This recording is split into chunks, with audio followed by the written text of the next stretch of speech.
Chapter 156. It was too beautiful. The entire ceiling of the huge private room was occupied by this chandelier. Wasn't this chandelier too big? And it must have cost a fortune, right? She had seen a chandelier that was 1/10 the size of the chandelier. Just the chandelier alone cost tens of thousands. Just the chandelier in the private room must have cost several times the cost. Once they entered the private room, Byran stared at the chandelier. Guqingzi gently tugged at her sleeve. "What are you looking at?" "I'm looking at how many crystal tubes there are." Beside them, the waiter smiled knowingly and immediately explained, "Sir, our chandelier is made up of a total of 4,600 crystal tubes." More than 4,000 tubes. It was so grand. Byran was so shocked that her mouth opened wide and she gasped. Before she could finish gasping, her peripheral vision was attracted by the luxurious floor-to-ceiling balcony. The private room was made up of a suite. Inside it, there was a pantry, a reception room, a bathroom, and a dining room. In addition, there was also a 40-square-meter balcony. The balcony was surrounded by roses. Dark green vines wrapped around the railings of the balcony. There was an inexplicable beauty to it. This time, the inhalation was exceptionally long. "It's too beautiful." It was her first time eating in such a beautiful environment. She felt inexplicably touched. The heart of a young girl that had long withered in her heart seemed to have been revived. Guqingzi saw that Byran couldn't hide the surprise and love on her face and felt satisfied. Although this restaurant's per capita spending was high, the environment was really good. Other than the environment, the taste was also very good. The flavor was unique. It was much more meaningful than squeezing into the crowded shops that were popular on the internet. Byran sat down and waited to order.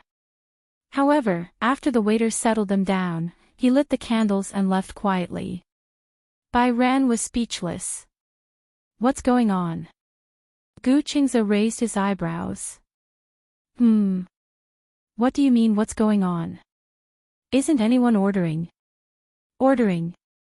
Guqingzi smiled and explained gently, "There are only two menus here.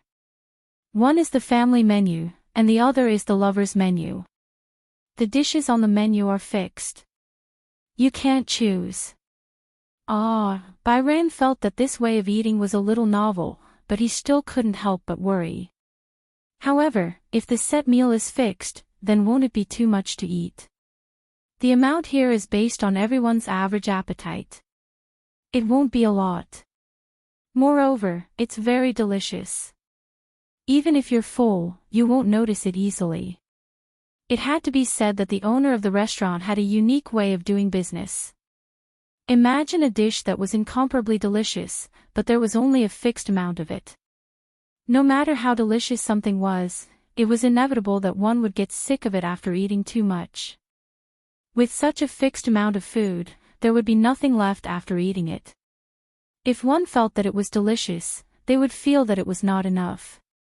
Next time, they would still be unable to resist coming here. Every time they ate, their experience would be just right, and they would not overdo it.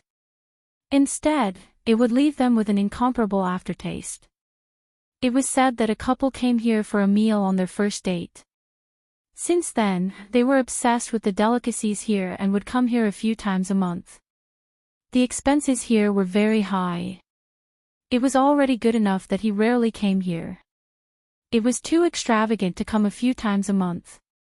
In the end, the man was so miserable that he almost went bankrupt. He quickly broke up with his girlfriend, which made people not know whether to laugh or cry. Viewing Starterzoe New Chapter 8 sections, please go to Tangkub, mobile address. Starterzoe New Chapter sections, please go to Tangkub, mobile address. Chapter 157. After sitting down for about half an hour, the dishes began to be served in an orderly manner. Guangzhou cuisine included the Pearl River Delta, Shaoguan, Zhanjiang, and other places. The ingredients were rich, the selection was meticulous, and the skills were excellent. It was clear but not bland, fresh but not uncommon, tender but not raw, and oily but not greasy. Generally, in terms of cooking, it was good at stir-frying. It required the control of the fire and the oil temperature to be just right. At the same time, it was also compatible with many Western cooking methods. It paid attention to the momentum and grade of the dishes. Chaozhou cuisine originated from the Chaos Han area. It was the best of Min and Guangdong, forming its own style. Among them, it was good at cooking seafood. Soups, vegetables, and beets were the most unique. The knife skills were exquisite, and the taste was pure. Dongjiang cuisine originated from the Dongjiang area of Guangdong. The dishes were mostly meat, and there were very few seafood. The main ingredients were prominent, and it paid attention to fragrance, heavy oil, and the taste was salty. It was good at casseroles and had a unique local flavor. Originally, Bai Ran thought that she would definitely not be used to it. She was born in the capital, but she was born spicy. Originally, it was hard for her to imagine what sweet tofu pudding tasted like in the north and south. It was said that the taste of Cantonese cuisine was on the sweet side. Among the 6 cold dishes, the most famous in Cantonese cuisine, white-cut chicken and honey roast pork. Bai Ran ate a piece of barbecued pork and was surprised. She had already defined the taste of barbecued pork in her mind. No matter how delicious it was, it would only taste like that. She did not expect the authentic honey roast pork to taste so delicious. Bai Ran could not help but start to study. What seasoning was used to make this plate of barbecued pork? How could the same seasoning be delicious in some restaurants and ordinary in others? Although she did not often eat Cantonese cuisine, she had occasionally eaten Cantonese cuisine at gatherings.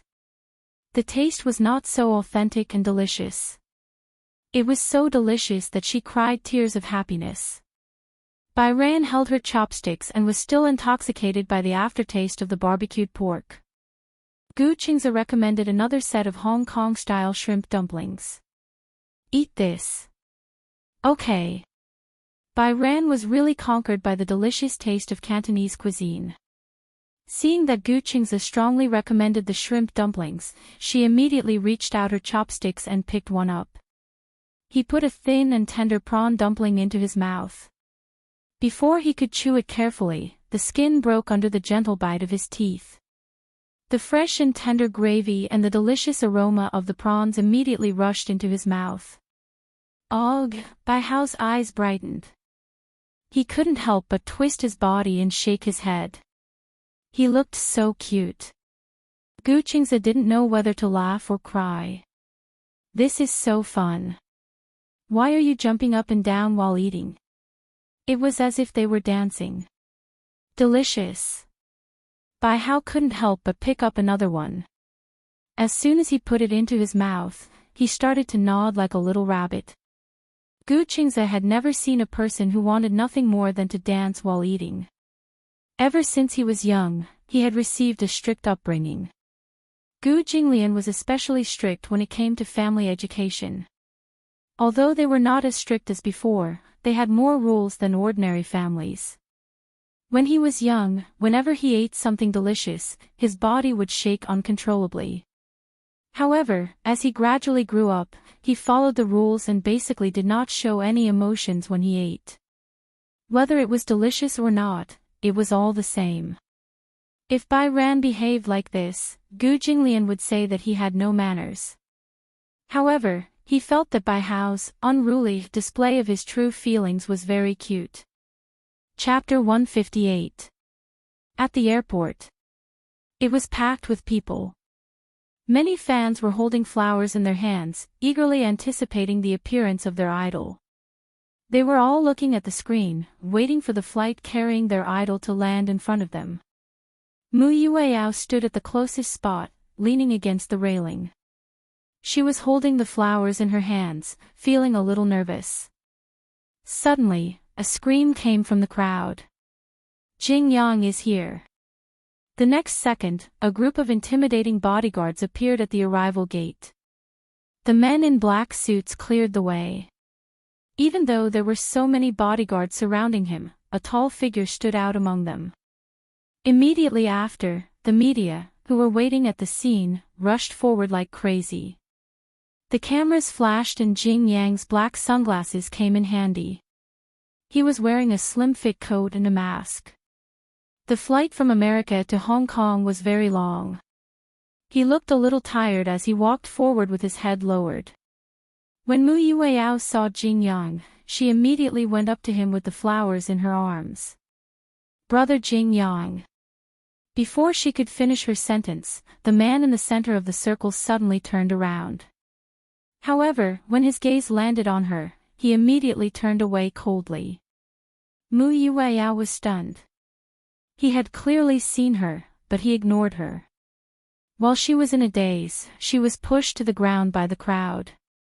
In order to get closer to their idol, the fans used all their brute force to push forward. Mu Yueyao was pushed to the ground.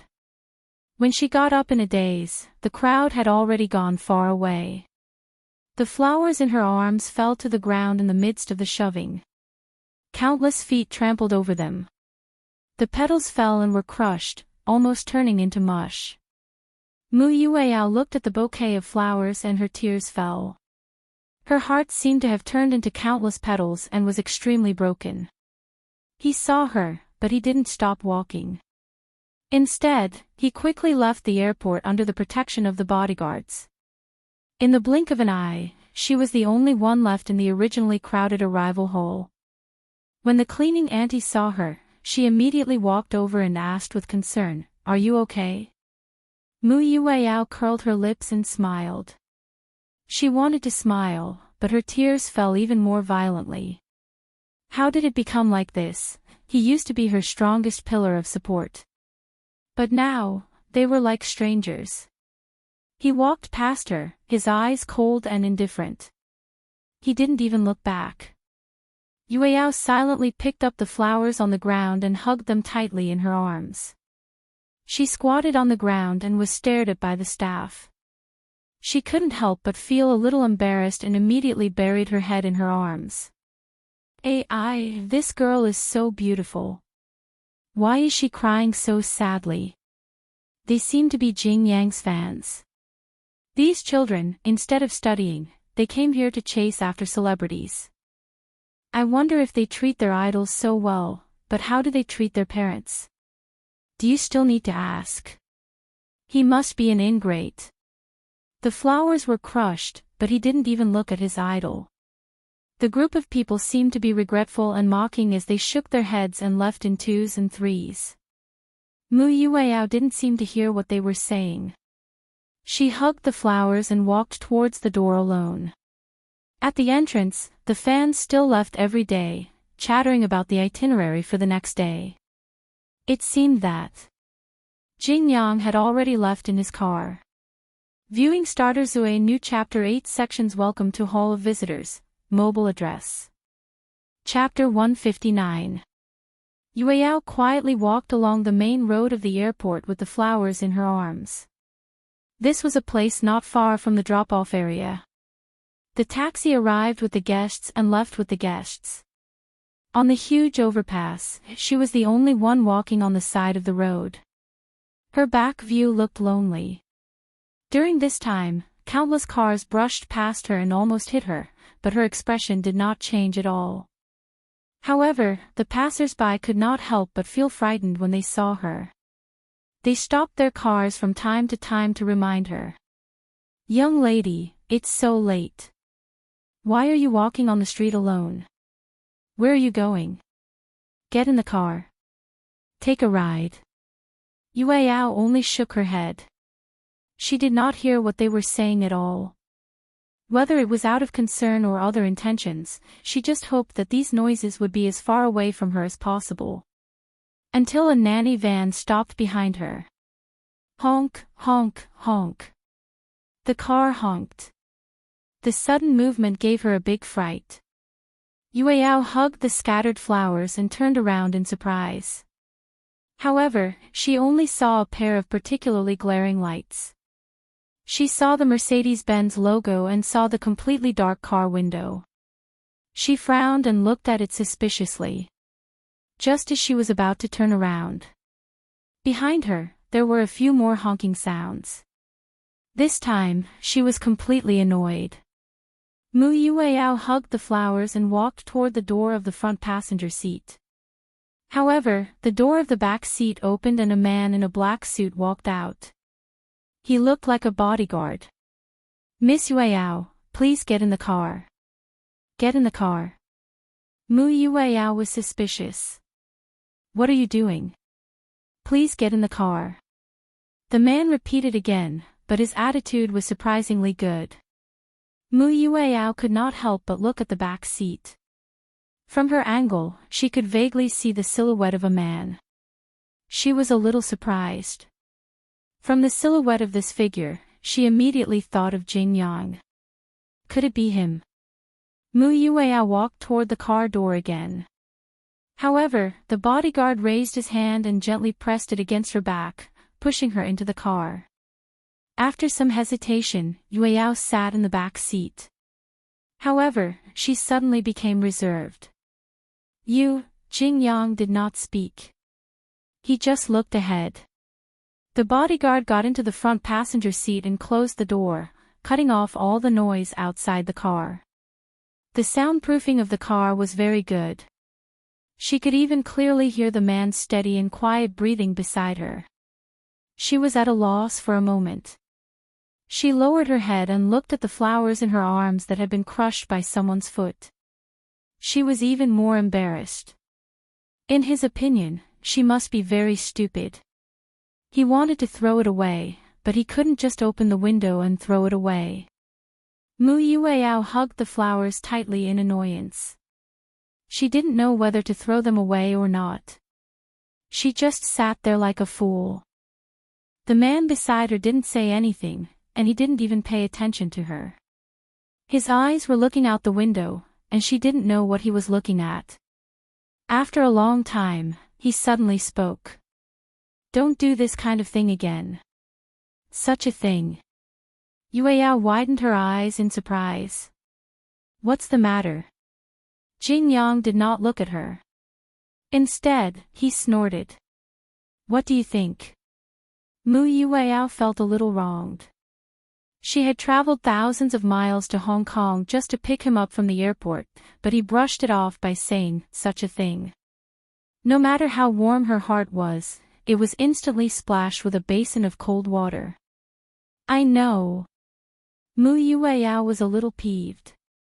"I won't do it again." Jing Yang asked again, "Where are you staying?" "I'll get the chauffeur to send you back." End of chapter. Chapter 160. Just as Mu Yueyao was about to answer, she suddenly realized that she had booked the same hotel as him. If she were to tell him that the hotel she had booked was the hotel that the organizer had arranged for him, wouldn't it seem too deliberate? Mu Yueyao gulped, feeling wronged. She pursed her lips but didn't say anything. Seeing that she was silent, Jing Yang frowned and asked, "Where are you staying?" He repeated his words again, his tone showing his impatience. Mu Yueyao immediately said, "Drop me off at the junction. I'll take a cab back." "I said I'll get the chauffeur to send you." "Why are you sending me?" Mu Yueyao was trying to provoke him. She smiled helplessly and said, "Didn't you say so? You told me not to pester you anymore. You can just drop me off at the junction. Don't worry, no matter how capable I am, I won't pester you anymore." Jing Yang silently scrutinized her for a long time. After a long silence, he said, "I came back to pick you up on account of your daddy and mommy." Yueyao, don't refuse a toast only to be forced to drink a forfeit. Because of his words, Yueyao's grievances finally overflowed. She held back her tears, but she stubbornly forced them back. Gritting her teeth, she looked up and said, "I don't want you to care about me. Don't care about me. And don't use my daddy and mommy to pressure me. Jing Yang, don't go overboard." Jing Yang looked at her silently but didn't say a word. Yueyao then realized that his gaze had become even colder. Because of her words, his expression suddenly collapsed. Yueyao bit her lip, knowing that her words had angered him. She didn't say another word. It was so strange. She had lost control once again. Clearly, she wanted to get close to him and win him back. However, the relationship between the two people was once again brought to the freezing point. In the Mu family, everyone dotes on you and spoils you. It's okay for you to be arrogant because of that. But with me, I don't have to indulge you. As Jing Yang spoke, the car arrived at the junction. He instructed the chauffeur to stop the car, and the car stopped by the roadside. Jing Yang looked out of the window and did not look at her again. Although he didn't say anything, the cold air reminded her that he was chasing her out of the car. Mu Yueyao didn't stay any longer. She hugged the flowers and got out of the car directly. As soon as she got out of the car, the bodyguard got out of the front passenger seat and closed the door. He then returned to the front passenger seat and the car sped away. Mu Yueyao did not turn back to look at the car. It was not until the sound of the engine had faded away that her tears stopped falling. How did it end up like this? Even if it was because of that incident, so many years should be enough, right? In front of him, she had always been humble, patient, pandering, and guilty. He saw it all, but remained unmoved. Was she so unforgivable?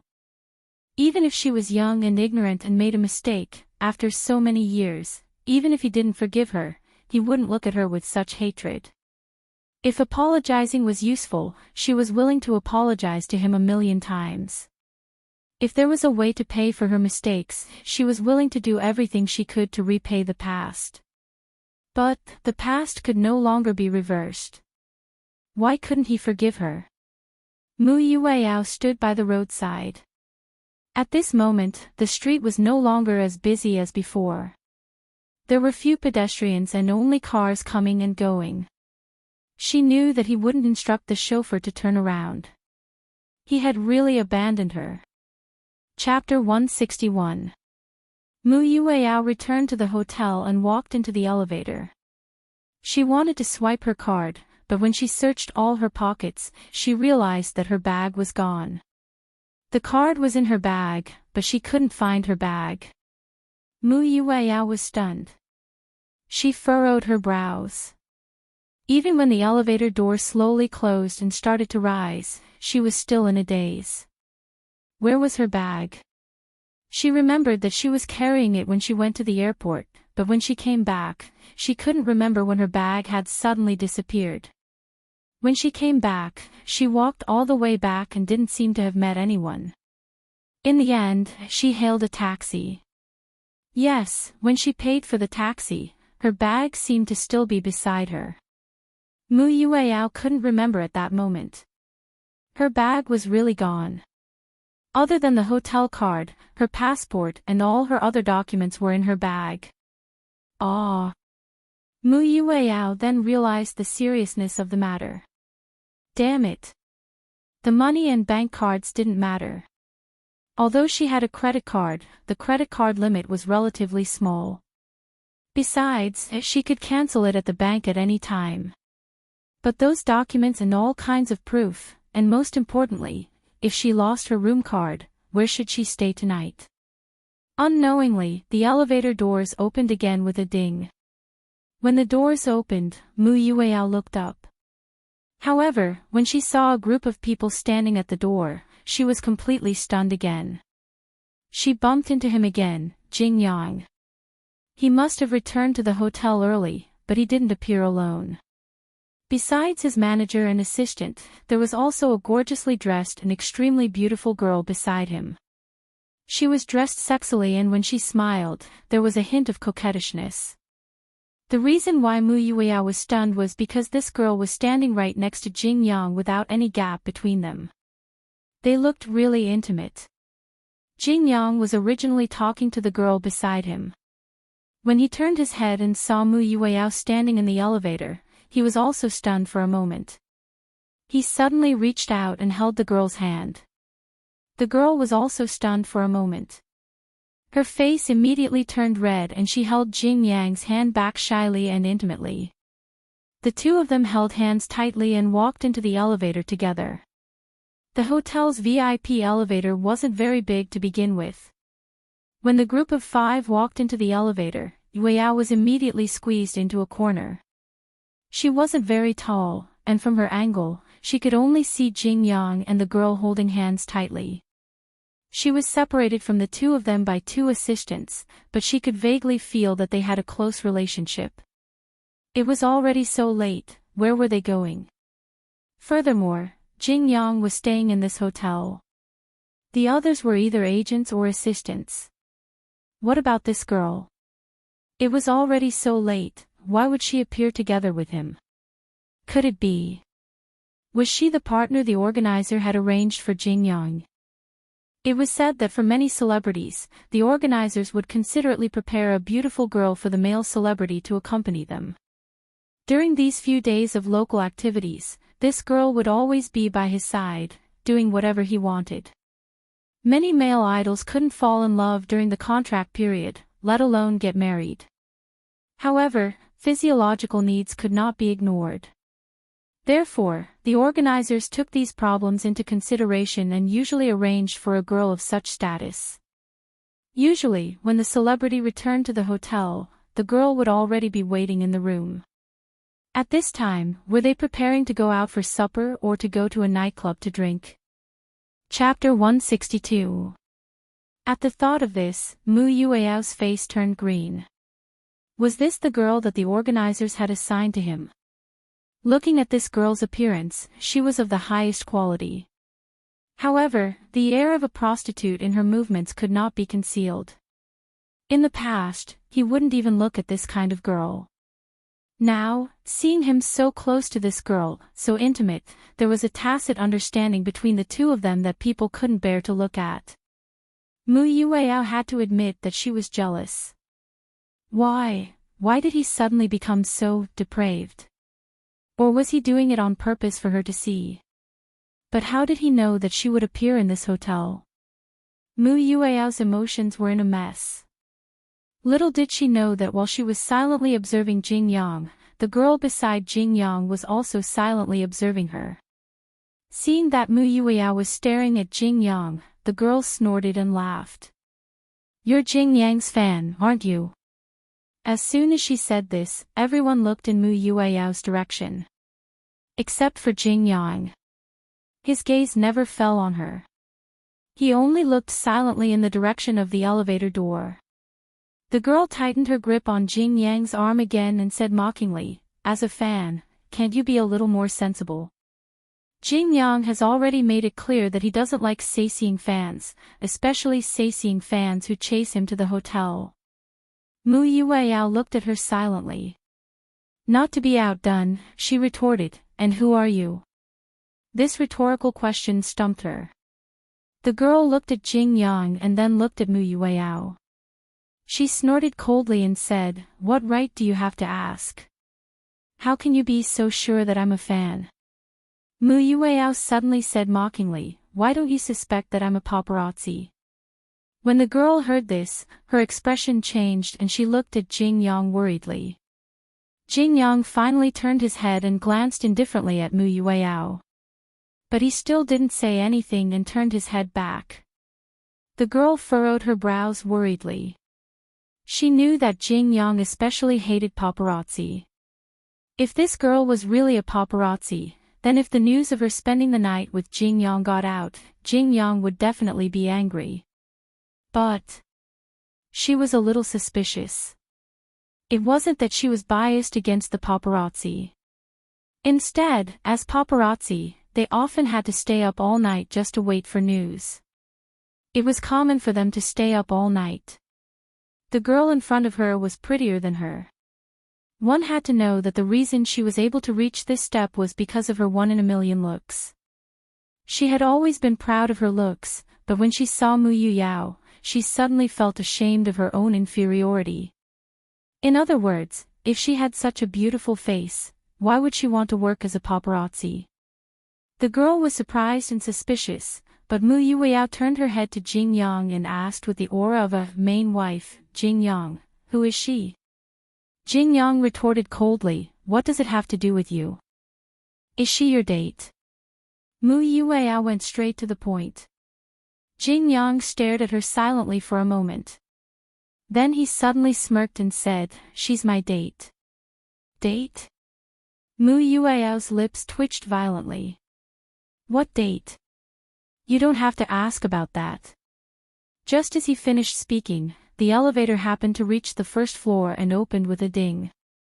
Chapter 163. Jing Yang did not look at Mu Yueyao again. Holding the girl's hand, he slowly left the elevator with a few managers and assistants. Mu Yueyao lowered her head and did not look at his back. She stubbornly turned her face away and allowed the elevator door to slowly close. The elevator door closed again. Mu Yueyao did not have a hotel card, so she did not know which floor the elevator would stop at. When the elevator door opened again, a couple holding hands walked in. Seeing that there was someone else in the elevator, the couple, who were originally entangled with each other, was startled and restrained themselves a little. However, when they entered the elevator and saw Mu Yueyao with her head lowered, their actions became unrestrained again. Standing in the elevator, the two began to hug each other intimately. They were glued to each other like glue, hating that they had to separate. Through the reflection of the elevator door, Mu Yueyao saw the two stuck together. For some reason, the scene of Jing Yang and that girl holding hands intimately flashed before her eyes.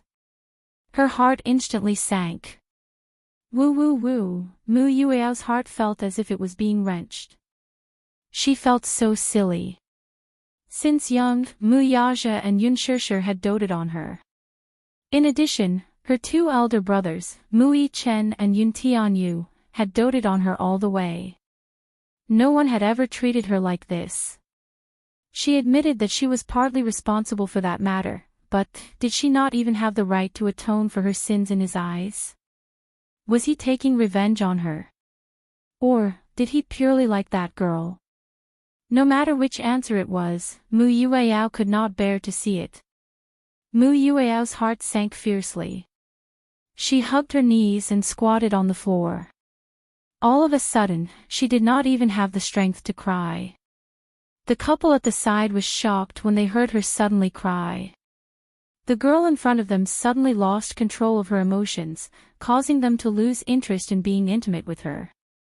The girl among the couple walked to Mu Yueyao's side, bent down gently, and asked in Cantonese, "Miss, what's wrong? Are you feeling unwell?" Mu Yueyao only cried and did not respond to her. The girl was kind and patiently asked, "Which floor are you staying on? Are you from Hong Kong? Or are you here for a vacation?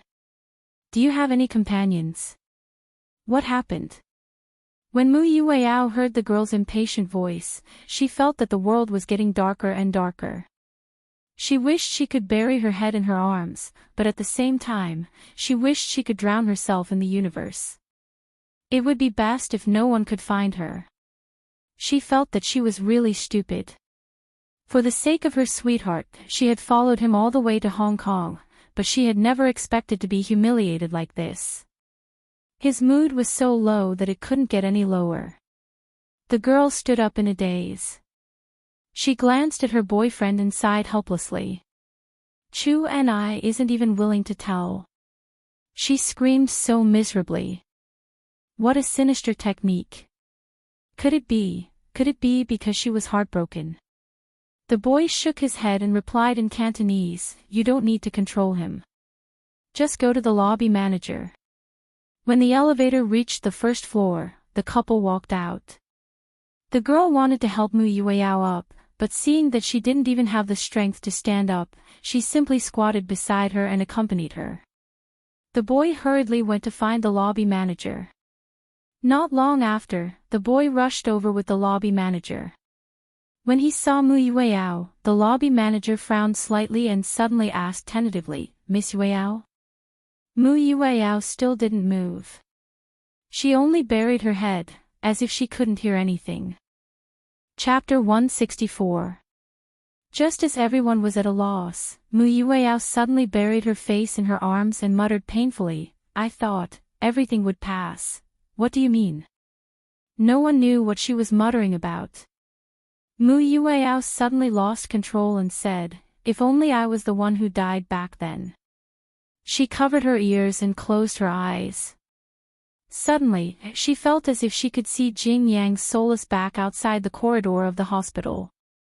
People were coming and going. In the operating theater, doctors and nurses rushed in one after another, looking anxious.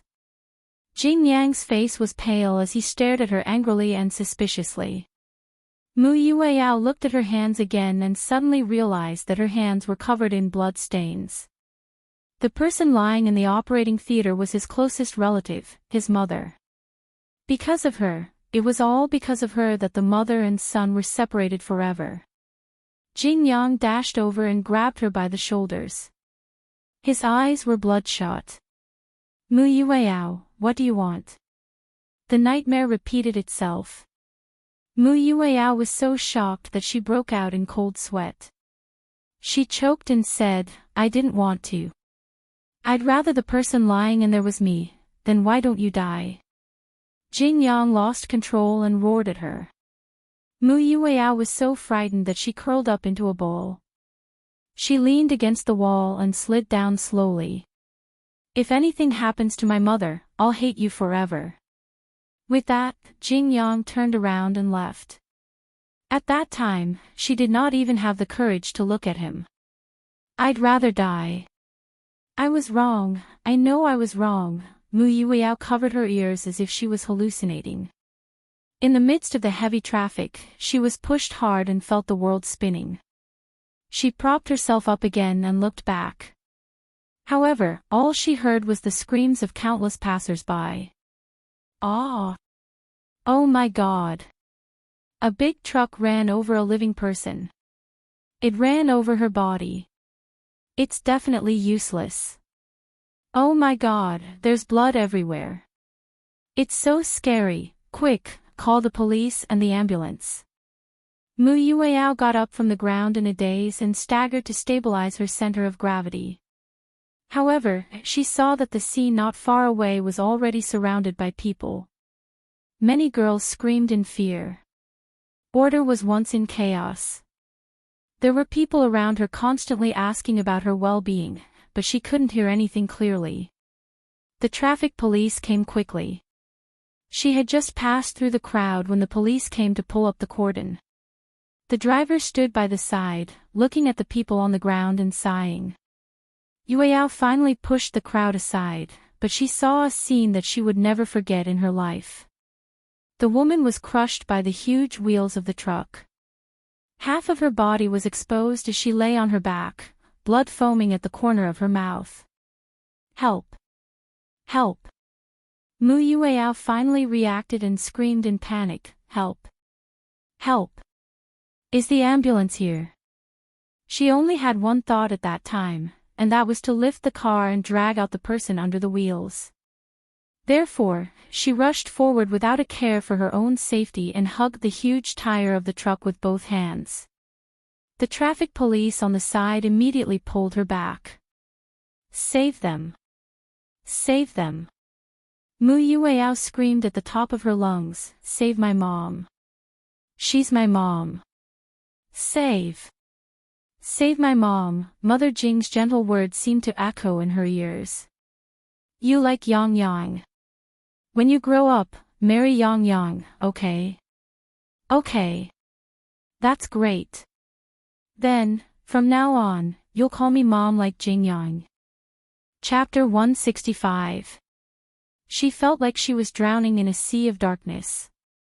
When Mu Yueyao woke up, she realized that she was lying on a bed. When she came back to her senses and sat up on the bed, she suddenly realized that she was in a ward. A ward? Mu Yueyao held her forehead. She had completely lost her memory of what had happened before she came to the ward. She didn't know what had happened. She couldn't remember what had happened at all.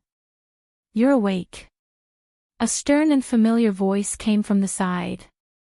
Mu Yueao looked in the direction of the voice and saw Mu Yichen sitting by the bed. He was dressed in a well-ironed suit and his back was as straight as it could be. She didn't know why, but no matter what he was wearing, he gave off the impression that he was dressed in military attire.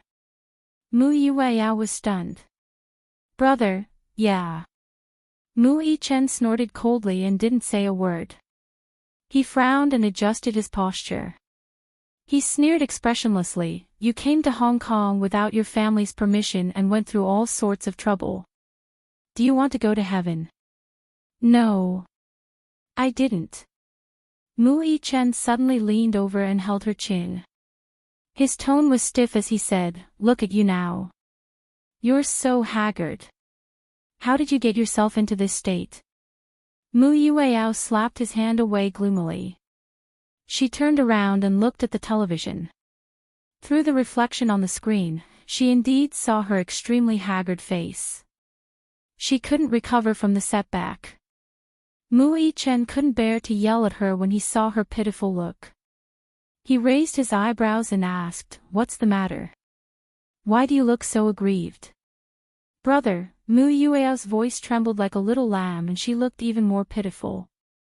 "Why are you yelling at me?" Mu Yichen touched the bridge of his nose. "When did I yell at you?" "You were yelling at me." Mu Yueao looked like she was about to cry. "Look at your face. You look like you're going to eat me up." "Eat me up?" So exaggerated.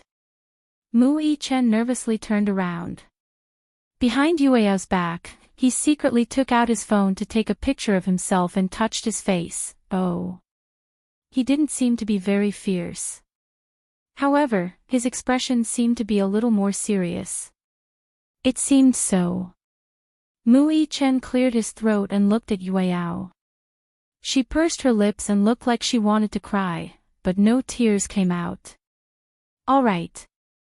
His tone became a little warmer. He deliberately made it soft, as if he was afraid of scaring her to tears. However, it was not hard to hear that he was angry. "Did you come to Hong Kong to look for Jingyang?" Looks like they're arguing again." "No. No." Mu Yichen did not believe it. However, the truth was that she and Jingyang did not even speak much this time. Ever since that incident, Jingyang's attitude towards her had become very cold. She knew very well that he hated her because of that incident.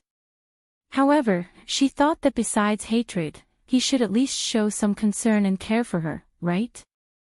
This time, her heart was really hurt badly. In the Mu family, she had always been the high and mighty princess. She had never suffered such humiliation. These few days in Hong Kong, she could no longer maintain her composure in the face of his indifference. It didn't matter how he humiliated her. However, when she saw that woman appear beside him, all of her psychological defenses crumbled completely. Chapter 166. All right. Mu Yichen's heart ached, too. He had always doted on his younger sister, but now that she was being bullied outside, his heart ached terribly. Still, he was exasperated at her failure to live up to his expectations. Why did he keep an eye on that B*****? His sister was the Mu family's beloved princess. There was a long line of men courting her, so why should she be bullied by that B*****? Mu Yichen was furious. He could not wait to chop the B*** into pieces. However, when he looked at Yueao's aggrieved face, which was about to crumple into a ball, he tenderly reached out and pulled her into his embrace. Oh. Don't cry anymore. As if coaxing a baby in swaddling clothes, he gently patted Yueao's back and coaxed, "All right, don't cry anymore, okay?" Yueao was furious. On one hand, her face was flushed red, and on the other, she was speechless. "Brother, I'm not a child anymore. Besides, I'm not crying. In my eyes, you'll always be a child. You'll never grow up." As Mu Yichen spoke, he tucked her hair behind her ear. His voice was as mellow as red wine. It was mellow and mellow, yet it made one's heart feel inexplicably at ease. When she was young, no one dared to bully her because of her two brothers' protection. Due to her brother's love, she became very arrogant and willful. Mu Yaja and Yun Shishir even despised Mu Yi Chen and Yun Tianyu for spoiling her too much. What did Mu Yi Chen say? He righteously retorted, "She's my sister, and I dote on her. Who dares to have an opinion?" At that time, Mu Yi Chen was young and frivolous. Even Mu Yaja could not do anything about his son. Yun Tianyu's attitude toward Yueyao was more subdued. However, whoever made Yueyao cry, although Yun Tianyu's methods were not as harsh as Mu Yi Chen's, the consequences were always the worst. As a result, Yueyao became more and more arrogant. Yueyao also knew that her personality had been spoiled by her two brothers. She had also thought about changing it and had put it into action. She was much more mature than before. But even so, these two clown brothers still couldn't bear to see her suffer any grievances. Yueyao blushed a little. She was actually a little shy, but when she heard Mu Yi Chen's comforting voice, for some reason, tears welled up in her eyes. She rubbed the corners of her eyes and felt like crying. "Brother, he really doesn't want me anymore," Mu Yi Chen snorted. "It's not that he doesn't want you, it's you who doesn't want him. He's not good enough for you, eh?" Upon hearing Mu Yi Chen's words, Yueyao could no longer hold it in. Her tears finally soaked Mu Yi Chen's clothes. Mu Yi Chen's heart ached even more. He felt that the hot tears were about to flow into his heart. "No matter what, you'll always be the most precious in your brother's heart." "Brother," Mu Yueyao dropped all her defenses and hugged him tightly. She did not want her tears to be exposed under the sun. She would rather bury these tears in her brother's chest. Mu Yi Chen did not say anything. He raised his hand and gently stroked her back as a form of consolation. His heart, however, felt as if it was torn apart. He hugged Yueyao's head into the crook of his neck. When he looked up again, his gaze was as cold as a knife. This B*****. Over and over again, he had made his sister sad and heartbroken. It was fine if it was just brushes before. This time, he would not tolerate it. Chapter 167. TV Station, Interview Room. When Jing Yang returned to the dressing room after finishing the program, it was already 1:00 in the morning. The program was a recorded broadcast. The Hong Kong TVB variety program always revolved around gossip.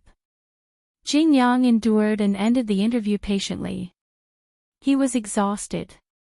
As soon as he returned to the dressing room, he collapsed on the sofa and did not want to move anymore. Tired.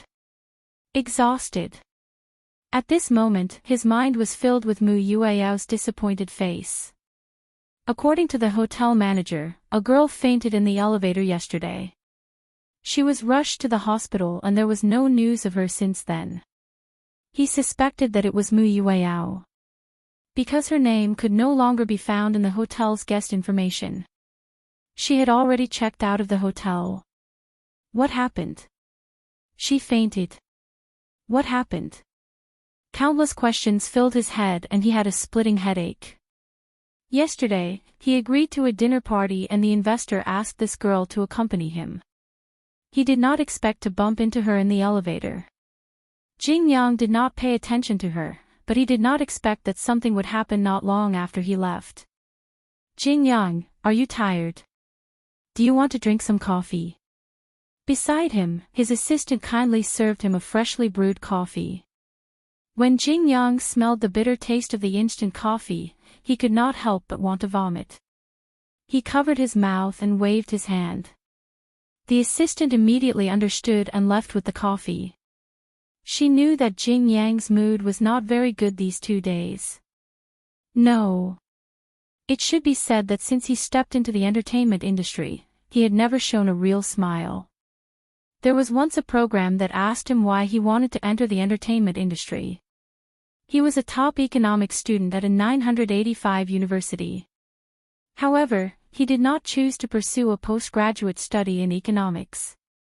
Instead, he chose to enter the entertainment industry. Although Jing Yang's foreign trade conditions were good, there were better choices for him other than the entertainment industry. However, Jing Yang said that he entered the entertainment industry to repay his debts. He and his mother owed a huge debt, as high as 100 million. He had to repay this debt. This statement shocked the entertainment industry and fans. It even topped the entertainment industry's trending searches. Jing Yang had a debt of over 100 million. Some smart fans looked up Jing Yang's information and did not find any debt background.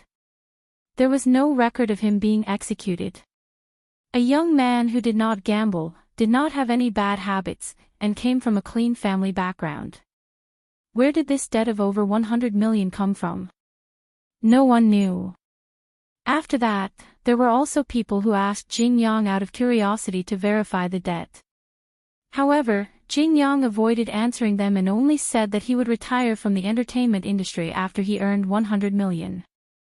Therefore, Jing Yang's fans were in a dilemma. They wanted to spend money on him, but they were also worried that if they spent too much money, their idol would leave the industry after earning 100 million yuan. But, there were also some media outlets that said that this was all a publicity stunt. However, Mu Yueyao knew where the 100 million debt Jing Yang was talking about came from. Jing Yang collapsed on the sofa and let his body sink into it. Suddenly, there was a sound of footsteps outside the door. However, he remained unmoved. Until the door of the dressing room was forcefully pushed open with a bang. Everyone except Jing Yang looked at the door and saw a tall man with a domineering aura standing at the door. His eyes were cold. Everyone was so scared that they didn't even dare to breathe. Logically speaking, if someone suddenly broke into the dressing room backstage, the assistant would definitely rush forward to chase them out. Chapter 168. Logically speaking, if someone were to barge into the dressing room backstage, the assistant would rush forward to chase them out. However, when Mu Yichen stood in front of them, no one dared to step forward due to his intimidating aura. Jing Yang raised his head to look at Mu Yichen. He, too, saw the pain and fury in his eyes. He knew who he was here for. When they were young, he had always been the elder brother whom he respected the most. He and Yun Tianyu were also the ones who took care of him the most. Now, however, he could only see disappointment and anger in the man's eyes. Jing Yang, I'm warning you, from now on, keep your distance from my sister. Don't go near her, do you hear me? Jing Yang did not look surprised when he heard this. He only said blandly, you should be saying this to Yueyao, right? Who's the one pestering who? She's the one who keeps disturbing my work and affecting my life, yet you want me to keep my distance from her. I've already done enough to keep my distance. Mu Yichen was especially furious when he heard this. He tightened his grip on Jing Yang. His fingers turned white from exerting so much force that he gritted his teeth. Is it so difficult for you to admit that you like Yueyao? Can't the two of you get along well? Why are you still angry? It's been so many years, shouldn't it be over by now? Jing Yang raised his brows coldly but did not deny it. Instead, he smirked. So what if I love her? Mu Yichen was stunned. What was this? What do you mean by, so what if I love her? I hate her. Jing Yang's expression was frosty. Mu Yichen did not know what to do with his icy expression. He had never seen Jing Yang with such a cold expression before. Hate her. Do you know how much I hate her? Jing Yang retorted, if it were you, what would you do? You've lost your loved one, can you still accept her? It's not her fault. That's because she's your sister. Jing Yang's words left Mu Yichen speechless. She's your younger sister. She can be forgiven even if she has done something wrong. Mu Yichen could not help but ask, what about you? Don't you love her? That matter wasn't entirely her fault. You're just passing on the pain of losing a loved one to Yueyao. Don't mention that name to me again. Jing Yang's face was filled with disgust. He was extremely sensitive to this name. He frowned and turned his face away, not wanting to listen anymore. However, Mu Yichen did not take Jing Yang's rebellion seriously and insisted on bringing it up. Aren't you afraid of losing Yueyao? For the current me, there's nothing I'm afraid of losing. Jing Yang's voice remained calm. I just don't want to see her again. Before Mu Yichen could say anything, Yueyao's melancholic voice came from behind him. Brother, there's nothing more to say. He was stunned and turned around in shock. He saw Yueyao standing at the door, her body swaying slightly as if she could not stand straight. However, she was still trying her best to suppress some of her emotions and put on an extremely perfunctory smile. Jing Yang, you have to remember what you said. I'll pay back what I owe you, but you have to pay back what you owe me. Jing Yang was stunned as well. He did not expect Yueyao to be standing outside the door and hear the entire conversation between him and Mu Yichen. Chapter 169. Jing Yang, remember what you've said. I'll repay what I owe you, but you'll have to pay back what you owe me, too. Jing Yang was stunned, too. He did not expect that Mu Yichen and Yueyao would be standing outside the door and overhear their conversation. For a moment, he could not recover from his shock. Yueyao, who was standing before him, looked too haggard. All this while, she had always been a beautiful and noble princess in front of everyone. Now, without makeup, she could not hide her sickly haggardness. He did not know that she had not eaten or drunk for 2 whole days. Her eyes were red as if she had cried. For a moment, his heart ached. Mu Yichen held his forehead helplessly. Initially, he only wanted to come alone and did not want her to come along. However, she stubbornly insisted on coming along. He had no choice but to let her wait outside the door. He did not expect Jing Yang to say such heartless words. Jing Yang glared at Yueyao silently. Yueyao did not say a word. She looked back at him with an indescribable disappointment in her eyes. She expected to hear many cruel words from him, but she did not expect him to be so eager to draw a line between them. She thought about the girl who had been beside him last night, holding his arms so intimately. They were together the whole night, right? What exactly happened between the two of them? Yueyao did not dare to think about it. Let's end it here. Other than settling accounts, we don't owe each other anything. As Yueyao said this, she suddenly raised her hand and casually took off a ring on her ring finger. She threw it on the floor. It was a rose gold ring. She bought it at a store and it was not expensive. When they were young, she often stuck to Jing Yang. The two could be considered childhood sweethearts.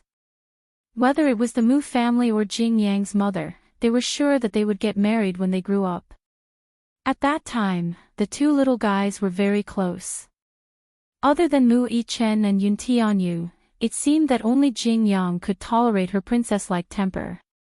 During Christmas in junior high school, Jing Yang used the money he earned from his part-time job to buy a rose gold ring and made a promise with her. He said to her, Yueyao, this is my engagement ring for you. When I grow up, I'll marry you and make you Mrs. Jing, okay? At that time, there was no such thing as puppy love between the two of them. It was just that both of them had too many fantasies about their future. Yueyao had been doted on since she was a child. She was the youngest and only daughter of the Mu family.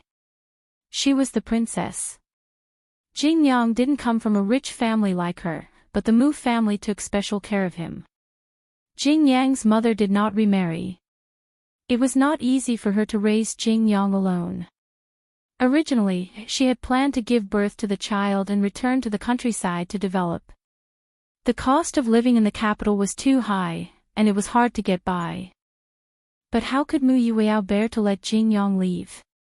Hence, Yun Shishir offered to cover Jing Yang's living expenses and school fees. Only then did Jing Yang and his mother officially take root in the capital. However, all these beautiful things were completely shattered because of an accident. After that incident, Jing Yang not only felt love for Mu Yueyao, but also hatred. Originally, this accident should not have happened. For the first time in his life, he hated her willfulness. Watch first Zue new chapter section. Please go to Hall of Visitors, mobile address. Chapter 170. For the first time in his life, he hated her stubbornness. However, all this hatred was suddenly thrown into chaos when the rose gold ring fell to the ground. The ring had entered his line of sight without warning and made him realize that to her, this ring was so cheap. No matter how many years had passed, she had always worn it on her finger. But now, she had taken it off and thrown it in front of him. Mu Yueyao's face was expressionless and he couldn't tell what it was. She smiled sadly, and just when he thought she was about to cry, she said lightly, "Let's end it here. Let's end it here." Mu Yueyao smiled coldly and said, "I should give up too. In the future, as you wish, I won't pester you anymore." As she said this, she walked over and held Mu Yichen's hand. She forced a smile and said, "Brother, let's go." Mu Yichen looked at Jing Yang and then turned back to look at Yueyao. He couldn't bear it and asked, "Have you made up your mind?" "Yeah. I've let go. Why do I have to do such stupid things?" Mu Yueyao took a deep breath as if she had finally let go of something that had been weighing on her mind. She smiled and said, "It's time for me to start my own life, isn't it?" Mu Yichen's lips twitched, but he didn't say anything. He only sighed and hugged her lovingly before turning to leave. It was only after the siblings left that Jing Yang seemed to come back to his senses. He walked over and bent down gently to pick up the rose gold ring. He wiped the ring clean with his cufflinks and wrapped it in his palm. His assistant and manager looked at each other and frowned, but they didn't say anything. Beijing, Moon Palace, a top-class private clubhouse. In a luxurious private room, Mu Yueyao leaned lazily on the sofa. She was wearing a black mid-length dress that hugged her exquisite figure. Her hair was slightly messy and she had only put on some foundation makeup. However, at that moment, the music was loud and the lights were dim. As the light shone on her exquisite features, she looked a little dispirited and lazy. On the table, the goblets had toppled over, and the beer bottles were all over the place. Several handsome and beautiful male models were standing on the small stage, holding microphones and trying their best to show off their voices. These models were all the top male models of the Moon Palace. Whether it was in terms of figure or appearance, they were all ranked in the top 5. After returning from Hong Kong, Yueyao hid from everyone and secretly took root in the Moon Palace. The Moon Palace was a high-class clubhouse that combined entertainment and hotel. It had a bar, a room, and a bedroom. She turned off her phone and hid her whereabouts from everyone. She played in the Moon Palace every day. When they were tired from singing, they would drink. When they were drunk, they would return to the hotel to rest. When she woke up, she did not have time to eat and continued to drink in the private room. She felt lonely drinking alone, so she spent a lot of money. A few male models rushed into the private room to drink with her, get drunk with her, go crazy with her, and play with her. This kind of feeling was really good. It was carefree, crazy, and incisive. When he was drunk, he felt as if the whole world was spinning, as if he was floating in the clouds. At that time, even if the sky fell, it had nothing to do with her. She didn't need to think about the person in her heart. She just needed to find her own happiness. But, even if she was drunk, she still missed him. His face appeared in her mind. Before she realized it, her face was already covered in tears. Chapter 171. At the Mu residence. Mu Yichen tried calling Yueyao's cell phone for the 154th time, but it was turned off. This time, he was really furious. What was going on? Could it be that her cell phone ran out of battery? No matter how many times he called, Yueyao did not pick up. After returning from Hong Kong, it was as if she had disappeared from the face of the earth. He did not know where she went. She was unreasonable. Although he knew that nothing would happen to Yueyao, he was still worried. Just as Mu Yichen was about to explode with anger, Mu Yaja suddenly returned. When he opened the door, he saw Mu Yichen holding his cell phone. His face was as black as a sheet of paper. He curled his lips and asked calmly, "Is little sister not back yet?" Yeah. Mu Yichen was obviously guilty. He felt that it was his fault for not taking good care of Yueyao. Mu Yaja raised his wrist and looked at his watch. Yueyao had been missing for 3 days and 3 nights. Even if she was fooling around, she should have had enough. Did you look for her? Mu Yichen nodded helplessly. I did. Did you tell her second brother? No. I didn't. I didn't dare to tell you. You should still be in the hospital with Natalia. He didn't know about this. Mu Yichen paused and suddenly sighed helplessly. I thought that although she was naughty and unreasonable, she shouldn't have gone overboard, right? She disappeared the moment she came back from Hong Kong. I don't know where she went. As Mu Yichen spoke, he became angry again. Other than anger, he was more worried. Why are you so anxious? Mu Yaja, however, did not show much anxiety. Clearly, he should be the one worrying the most at this moment, yet he appeared calm and composed. Mu Yichen was even more surprised. Dad, aren't you anxious? Why are you in a hurry? Mu Yaja asked casually, has your precious little sister been this willful since she was young? But there must be a limit to being willful. Mu Yichen crossed his arms in anger.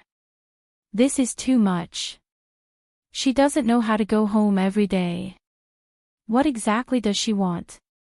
Mu Yaja raised his eyebrows slightly and said coldly, in the end, it's all because you spoiled her. Mu Yichen was speechless. He glanced coldly at Mu Yaja and quietly complained, Daddy, you seem to be the one who dotes on little sister the most and spoils her the most. Yes. Mu Yaja did not deny it at all. I pampered her. Do you have a problem with that? Mu Yichen suffered another setback. He did not dare to contradict Mu Yaja.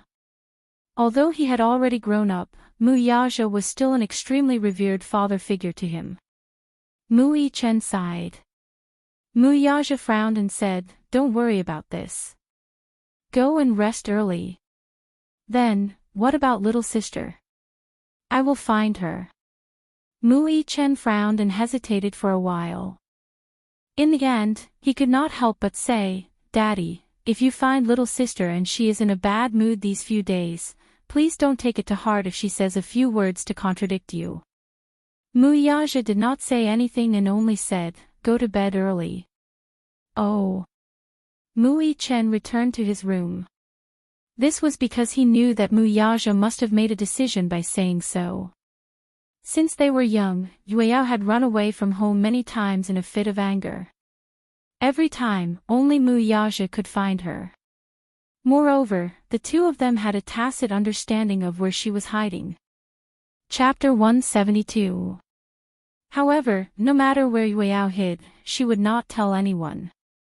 It was as if the father and daughter were telepathic. How enviable! When Mu Yichen returned to his room, Mu Yaja went out of the house and went to the garage.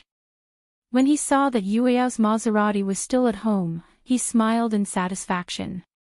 The car was parked at home. This was a secret signal between the father and daughter. It meant that she was at the Moon Palace. The Moon Palace. From the name, it was obvious who had invested in this top-notch private club in Beijing. Originally, the Mu family had a few private clubs, but they were usually places for business. The Moon Palace was built because Yueyao was obsessed with singing when she was in junior high. Therefore, he was worried that his daughter would not have a good singing environment, so he built the Moon Palace. There was a princess box in the Moon Palace. The sound system inside was at least $1 million. Just the sound system alone was worth a few $1,000,000. The duplex box was more than 700 square meters. They had hired the top international choreographer to design an especially beautiful stage. It could accommodate hundreds of people and even hold a small fan club.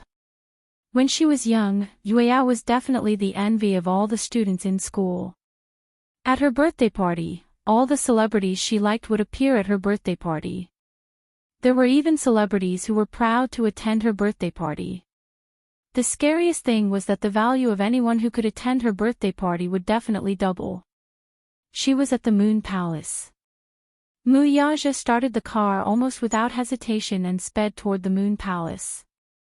When he arrived at the Moon Palace, the hall was brightly lit. A row of people was in front of the switchboard. They were at a loss. When they saw Muyaja, it was as if they had seen their savior. Chairman Mu is here. A group of waiters came over with bitter faces. They surrounded Muyaja and complained at the same time. Chairman Mu, young miss doesn't let us into the box. She asked for a lot of alcohol. We don't dare to refuse. Previously, the two managers advised her not to drink. They even lost their jobs. This is not important. You should go and take a look. If she continues drinking like this, her body will collapse sooner or later. Muyaja frowned, but his expression was still calm. He looked around and raised a finger to signal them to be quiet. The group immediately fell silent. I'll go look for her. You guys stay outside and don't come in. Everyone hurriedly nodded. Several managers escorted Muyaja to the door of the room. Although the room was soundproof, they could still hear Muyaja singing at the top of his lungs. Muyaja frowned slightly and sighed helplessly. He reached out and pushed the door open. On the stage, the lights were dazzling. Yueyao Mu stood on the stage, surrounded by lights, holding a microphone and humming drunkenly. Surrounded by the stage lights, she couldn't see who had walked in. As soon as Muyaja walked in, the male models accompanying Yueyao immediately bowed and retreated. He didn't disturb her immediately. Instead, he sat on the sofa and silently watched his daughter go crazy. When he looked at the song ordering machine, he was shocked. More than 200 songs. Sad people don't listen to slow songs. Goodbye. Exclusive breakup. The last snow. I just want to say goodbye. A typical lovelorn song. Muyaja felt sorry for her and wanted to laugh at the same time. This little brat had lit up all the heartbroken love songs. Yueyao Mu was still singing. Give up, don't struggle needlessly, forget him, love is not so complicated. Chapter 173. Halfway through her sobs, she couldn't continue singing anymore. Yueyao fell onto the stage, unable to recover from the setback. Seeing that she had stopped singing, Muyaja reached out and poked the music machine to stop the music. The deafening music in the huge private room stopped abruptly. As Yueyao had been drinking, her reaction was a little sluggish. It took her a while to realize that someone had touched the music machine. She looked in the direction of the music machine. Although her mind was a little hazy, she could still recognize the man sitting on the sofa. She suddenly felt guilty and aggrieved. Tears streamed down her cheeks. Daddy, no matter how angry he was, he could not bring himself to be angry at her soft and coquettish call. He sighed and gently patted the area beside him. Frowning slightly, he said, "Come here, the floor is cold." Yueyao listened to him and obediently got up from the floor. She walked over to him, swaying step by step. She was clearly walking towards his side, but when she reached his side, her legs went soft and she collapsed on his body.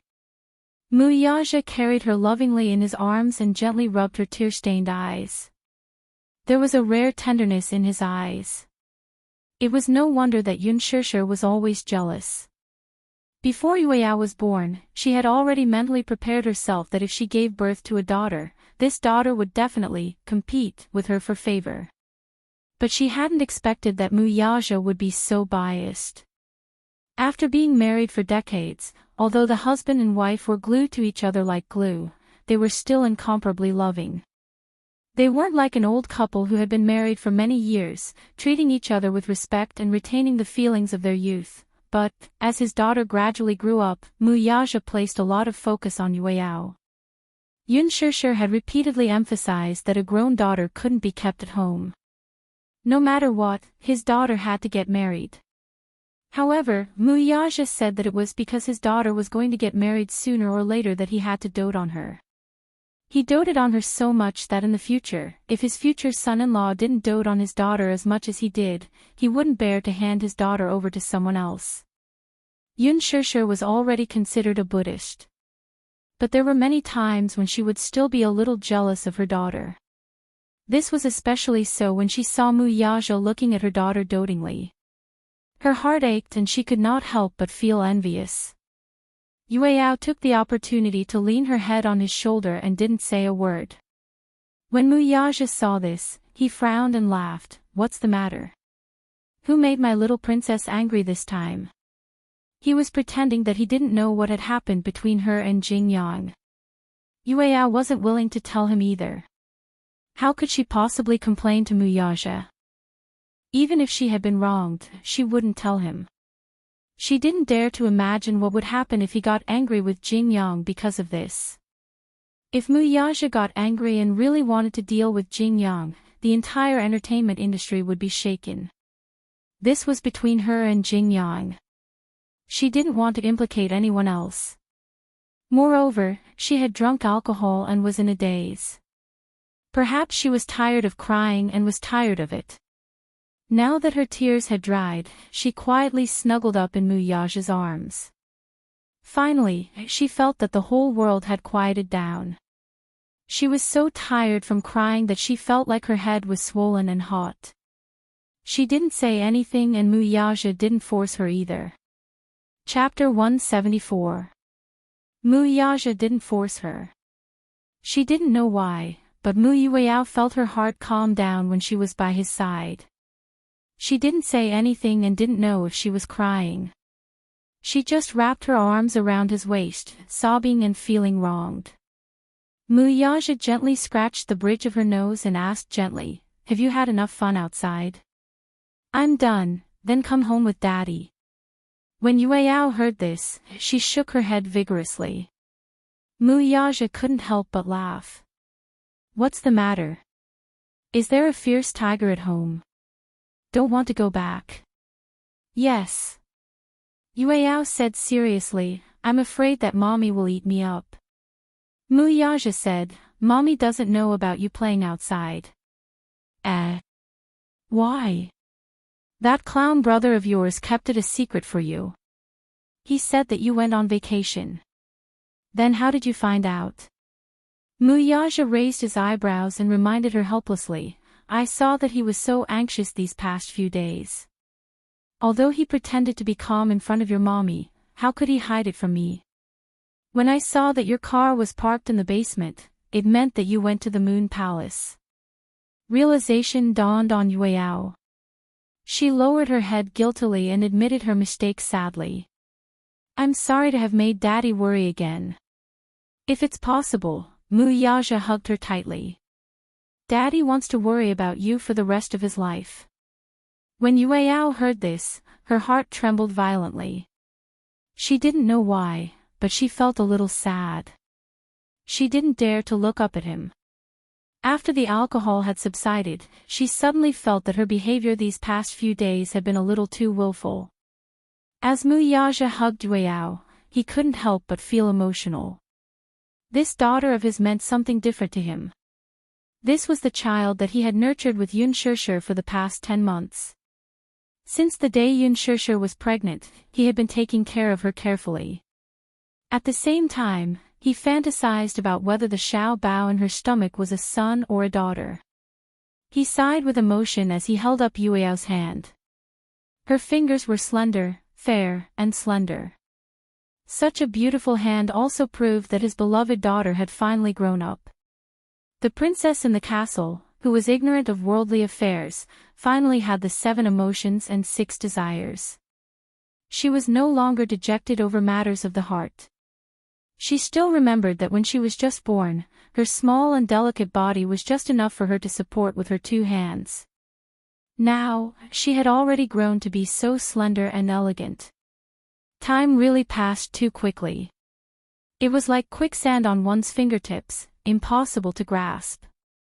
Muyaja gently tucked her hair behind her ear and said gently, "You will always be Daddy's princess. If you are unhappy, of course Daddy will feel it."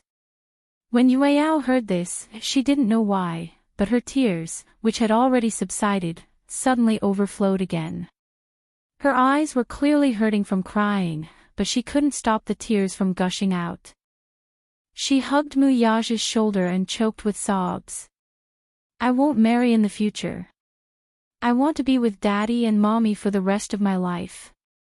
When Muyaja heard this, he almost blurted out, "Okay." His daughter said that she didn't want to marry. This was what he hoped for the most. It was said that there were only 2 happy days when a son was born. The first was the day he was born, and the second was the day he married his wife. It was also said that from the day a daughter was born until the day she got married, it was blissful. The rest was melancholy. However, he clearly knew that her words were just a spur of the moment. He was just a passerby in her life. Sooner or later, there would be a man who would hold her hand. Chapter 175. Sooner or later, there would be a man who would hold her hand, and no matter how reluctant he would still have to entrust her hand to that man.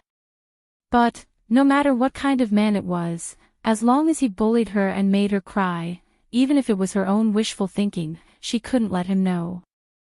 Because she would forgive that man, but he wouldn't. However, Muyaja still felt warm inside when he heard her words. Why else would they say that a daughter was her father's lover in his previous life? It was so heartwarming. "Daddy, let's not go home tonight, okay?" Mu Yueyao was a little worried. After all, she reeked of alcohol. Although Muyaja was protecting her, if Yun Shishir caught wind of it, she wouldn't be able to escape a scolding. She didn't want to make Yun Shishir angry. Because, no matter how protective Muyaja was of her, he was her father and also her husband. The only request he had for his daughter was to try her best not to make her mommy angry. Yun Shishir was such a reasonable person that she wouldn't be unreasonable. If Yun Shishir found out that she had gone to drink again, she would definitely be angry. Muyaja also guessed what she was thinking. "What's the matter? Are you afraid that Mommy will get angry when she smells the alcohol on you?" "I promised Mommy that I wouldn't drink." Mu Yueyao sighed and sobered up a little. When she thought of Yun Shishir's gloomy face, she actually started to feel a little scared. Muyaja flicked her head gently. "Why did you still drink when you knew?" Muyaja asked again, "Have you thought it through?" "What?" "You've drunk and you've had enough trouble these few days. Have you thought it through?" Mu Yueyao lifted her head and looked into Muyaja's eyes in a daze. Suddenly, she took a deep breath and her voice trembled a little. You haven't thought it through." "I've thought it through." Mu Yueyao finally said seriously, "I've decided to let him go." For some reason, looking at Yueyao's casual expression, Muyaja's heart ached even more. He understood that she had not let go at all. Her face was full of reluctance and heartache, but she had decided to let go. It was probably because she was disheartened and did not want to wait any longer. "I know that there are some things that can no longer be undone, but I don't want him to trample on my pride anymore." Muyaja said indifferently, "It's good that you've thought it through. Daddy." I really envy you and Mommy. Mu Yueyao sighed from the bottom of her heart. Your relationship with Mommy is really good. I rarely see the two of you fighting. When I was young, I thought that if there was a man who could dote on me like how Daddy dotes on Mommy, I would be willing to do anything for him. Impossible. Why? Mu Yueyao was a little puzzled and retorted, Daddy is not the only good man in this world. Mu Yaja smiled. But in this world, there is only one Daddy. While Yueyao was in a daze, Mu Yaja continued, in this world, there is only one Mommy. The relationship between your Mommy and I can't be replicated. Can't be replicated, it's the same for relationships. You can't use your request for Daddy to ask another man. Mu Yaja's words had a deeper meaning. Yueyao felt that his words were a little complicated and difficult to understand. Daddy, what do you mean? It's fine if you don't understand. Mu Yaja gently stroked her hair on her forehead. Go back to the room upstairs and sleep for the night. Come home with me tomorrow. Chapter 176. Yueyao was so tired that she was barely conscious. She leaned on Mu Yaja's shoulder and nodded to herself. It was obvious that she was exhausted. Mu Yaja carried her, his heart aching. He walked out of the door and headed upstairs. The 5th floor and above were all private rooms. Mu Yaja had specially prepared a princess suite for Yueyao. No one else was allowed to use this room under any circumstances. However, the room would be meticulously cleaned every 2 days to keep it clean and tidy. After Mu Yaja carried Yueyao into the room, she was already sleeping soundly in his arms. A certain man frowned in disdain. He despised the fact that his daughter reeked of alcohol and it was inconvenient for him to help her wash up. It wasn't as if he couldn't get someone to serve her. However, seeing that she was sleeping so soundly, Mu Yaja couldn't bear to wake her up. Hence, he laid her flat on the bed and covered her with the blanket, allowing her to sleep soundly. The next day, when Yueyao woke up, it was already late in the morning. She opened her eyes and felt nauseous like a tidal wave. Yueyao kicked the blanket away weakly. Just as she turned over, she felt a tremor in her body as if something was tumbling violently. She opened her mouth and almost vomited on the carpet. However, a hand had already passed her the rubbish bin in time. After Yueyao finished vomiting, the foul smell from the rubbish bin made her almost unable to open her eyes. Are you done vomiting? A man's steady and powerful voice came from beside her. Yueyao woke up abruptly and turned her head in embarrassment. She saw Mu Yaja looking at her calmly. Daddy, even though she had been vomiting like this for the past few days and had been drinking heavily, Mu Yaja suddenly felt embarrassed when he saw her vomiting in such a sorry state. Are you done vomiting? A little more. Mu Yaja didn't know whether to laugh or cry. He laughed and said, brew a little more. As he spoke, he placed the rubbish bin at her door. He sat at the side and didn't say anything, just looking at her. Yueyao was embarrassed. She was disgusted by the smelly rubbish bin. She looked up. Mu Yaja thoughtfully handed her a glass of water. Yueyao took it obediently and gulped down a big mouthful. She rinsed her mouth and immediately vomited. Mu Yaja glanced at her and asked, are you better? Much better. Do you want to take a shower or go straight home? Shower, she reeked of alcohol. She didn't notice it when she was drunk yesterday, but now that she was awake, she didn't feel well. Go take a shower then. I'll wait for you outside. Daddy, Yueyao was a little embarrassed and said, you won't scold me, right? Mu Yaja looked up at her. After a long while, he said, if you walk out of this room today and continue living like yesterday, Daddy doesn't recommend scolding you until you wake up. Yueyao shuddered violently. Yun Shishir had once told her that Mu Yaja was usually gentle to her, but when he got angry, he was 100 times scarier than her 2 brothers. Although she was spoiled and arrogant, she respected this father of hers very much. Of course, she had thought it through. She had been unable to recover from the setback for the past few days. Now that she had suffered and cried, she would look down on herself if she continued to give up on herself. It was just a man. Watch first Zue new chapter 2 section. Please go to hall guest, phone address. Chapter 177. Yueyao walked straight into the bathroom. Before this, Muyaja had already entered the bathroom and filled the bathtub with water. A rainbow-colored bath ball was placed beside it.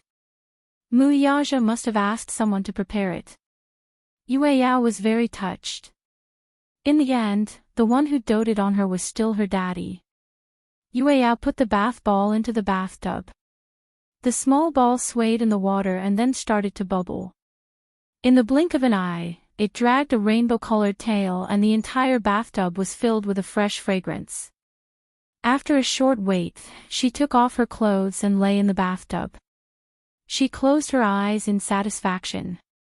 She loved bathing the most. When she was in the bathtub, she felt as if she had emptied her mind and would not think about anything else. But at this moment, she still thought about a lot of things. She thought about her own stupidity and foolishness. She thought about how she had been like a fool for so many years, chasing after the light but not being able to catch it. Mu Yueyao took a deep breath of the mist and almost choked. Then, she let go of her hands and relaxed her body in an instant. But her eyes were still a little sore. She had let it go. Besides relief, there was also an inexplicable pain. If it was so easy to let it go, there would not be so much pain. Let it go then. Mu Yueyao cupped the water and gently covered her face. Let it go. Don't think about it anymore. With that, she immersed herself in the bathtub. Young miss, I'll put your clothes here. They have been washed and ironed for you. The room service staff gently placed a pile of soft clothes on the stool. The clothes she wore yesterday already reeked of alcohol and could not be worn again. Hence, Muyaja asked the hotel manager to personally choose a new set of clothes. After washing and ironing them carefully, they were sent over. Yueyao wrapped herself in a bathrobe and held up the clothes. She asked doubtfully, "Where's Daddy?" "Chairman Mu is waiting for you at the clubhouse." "Okay, you can go out then. I'm going to change." "Yes. Young miss, if you need anything else, please feel free to let me know." "Got it." After everyone left, Yueyao casually changed into a new set of clothes. She was very particular about what she wore. However, in the past few days after returning from Hong Kong, she had been singing, drinking, and living a life of luxury. Even she herself felt that she was neither a human nor a ghost. However, just like Muyaja said, when she walked into the bathroom and came out, everything would be clear. He had figured everything out. After Yueyao changed her clothes, she came to the clubhouse and saw Muyaja sitting on the sofa. There were several bosses drinking coffee in the clubhouse. When they saw Muyaja, they immediately went up to greet him. Muyaja looked indifferent. These men were begging and pleading for nothing more than that. Now that more than half of the Xingyu Financial Group's affairs had been handed over to Yun Tianyu, he could not be bothered to interfere. Thus, he leisurely played Tai Chi with them. When he saw Yueyao, he immediately asked, "Are you done?" "Yes." Yueyao came to Muyaja's side and said to him, "Daddy, let's go home." When they heard that they were going home, the two men looked at each other.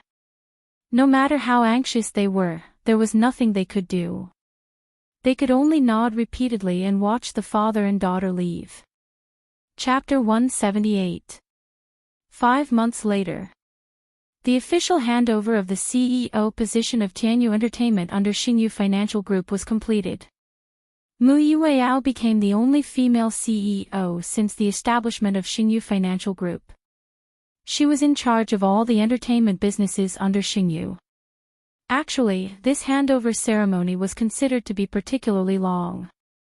Although Yun Tianyu had taken over most of Xingyu's affairs from Mu Yaja, it did not mean that Xingyu Financial Group was a family-run enterprise. With the Mu Group as a precedent, Mu Yaja hoped that Xingyu Financial Group could become a multinational corporation that would last for generations.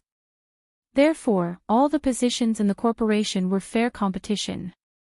Of course, as the precious daughter of the founder of Xingyu Financial Group, she still had some preferential treatment in the election. After Yue Yao officially took over Tianyu Entertainment, she made 3 sweeping changes. First, she eradicated all the vermin left behind in history. Tianyu Entertainment's predecessor was Huanyu Entertainment. After Xingyu Financial Group acquired the Mu Group, they also acquired Huanyu Entertainment. This was not a benign cooperation. Back then, Mu Yaja had forced the merger. Therefore, some of the senior shareholders of Huanyu Corporation were somewhat conflicted. The outside world was not optimistic about this acquisition. They had a feeling that after Huanyu was acquired by Xingyu, it would definitely go downhill. Indeed, during the period of time after the acquisition, Huanyu had indeed gone downhill for a long time. At that time, almost half of Jiangshan's business was supported by Yun Shishir. This acquisition almost caused Huanyu to suffer a great loss, and many popular celebrities left. After some time of consolidation, Huanyu Corporation was renamed Tianyu Entertainment. Only then did it pick up again. At that time, Yun Shishir, who was in a semi-retired state, was also the deputy director of the entertainment industry. She had a better strategic plan than Jilin.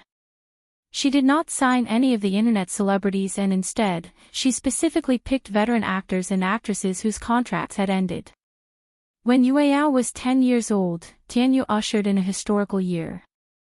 That year, almost all the popular young actors and actresses failed at the box office due to high pay and zero acting skills. On the contrary, a TV series that Yun Shishir invested in was so popular that it surprised the outside world. She wasn't investing in some big IP or celebrity production. It was just a simple family drama. It was nothing more than a family affair between mother-in-law and daughter-in-law. However, because of the strong sense of immersion, her own ability in the drama was regarded as a masterpiece by the audience to wash their eyes. Actually, the story wasn't that fresh. It was just that after such a long period of time, after the awkward acting of those young actors and actresses, the word traffic suddenly lost its luster. Coupled with the rectification of some of the bad practices in the entertainment industry regarding high pay and loopholes in contracts, many stars with good acting skills finally made a comeback.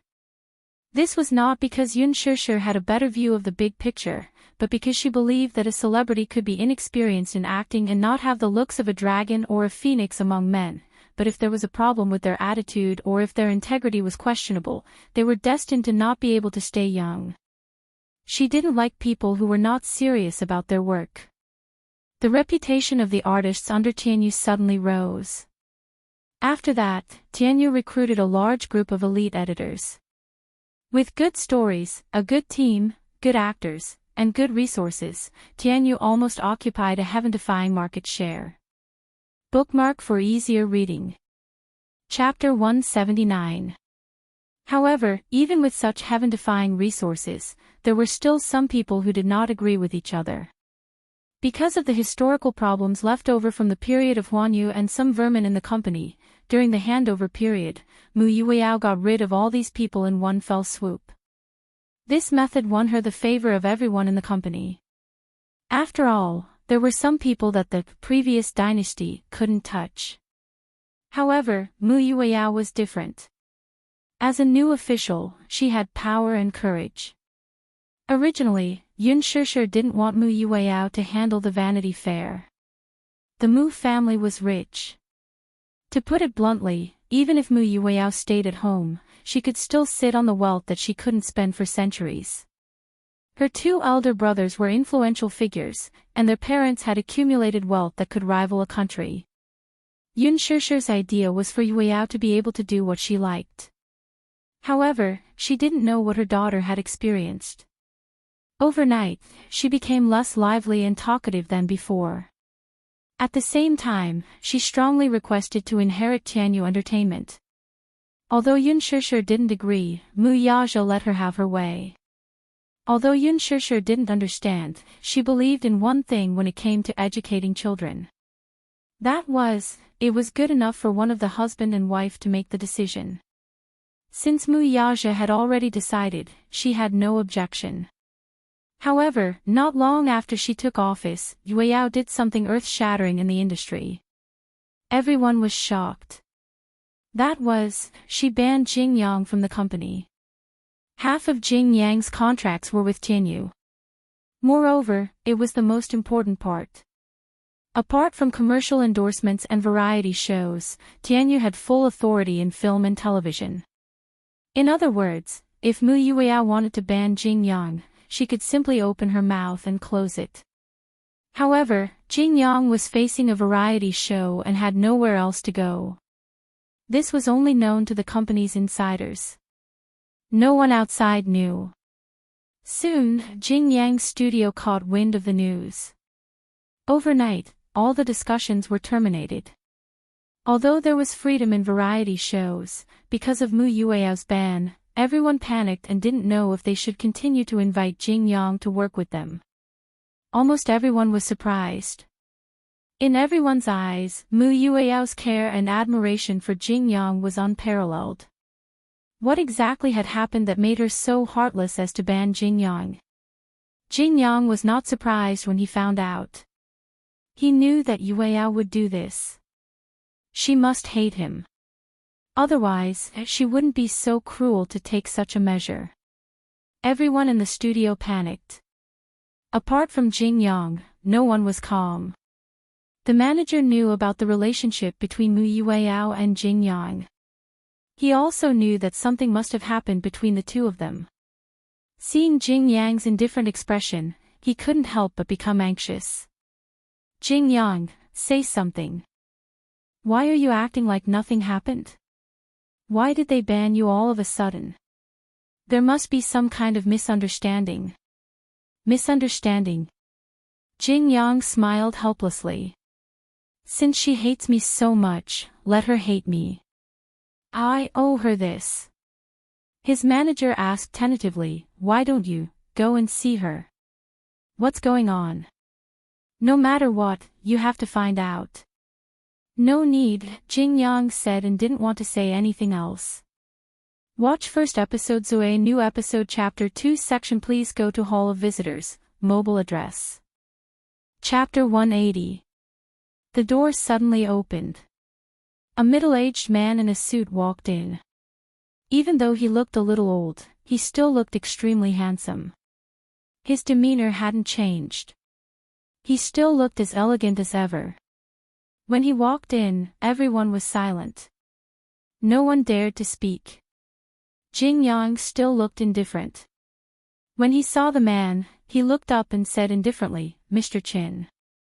Chen Yongke was the boss of Jing Yang's studio. He was in charge of all the affairs of Jing Yang's Asia-Pacific division. Chen Yongke glanced at him. Even though Jing Yang looked like nothing had happened, it was impossible not to see the dispirited look in his eyes. He pretended not to see it and sat down opposite him. Pretending as if nothing had happened, he asked, what's going on? Nothing. Nothing. Chen Yongke sneered. Nothing. Did she help you ban you? The whole industry is saying that you offended the princess of the imperial family. She wants you to be kicked out. Jing Yang remained silent. Chen Yongke looked around. The people around him immediately understood and left. When only he and Jing Yang were left in the room, Chen Yongke stood up and paced back and forth a few times. Finally, he said, Jing Yang, it seems like you haven't understood the seriousness of the matter.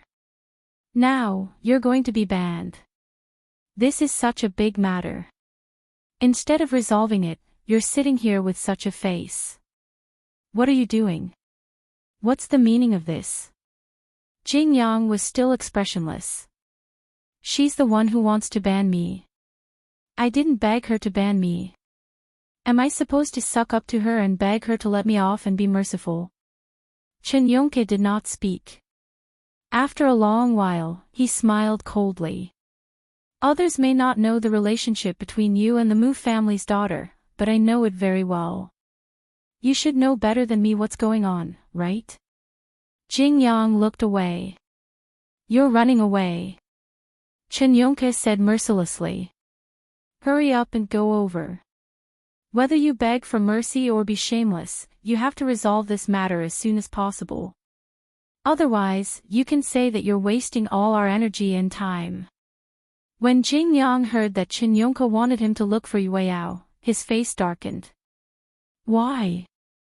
Of course you have to deal with your own problems. Don't tell me you want us to clean up after you.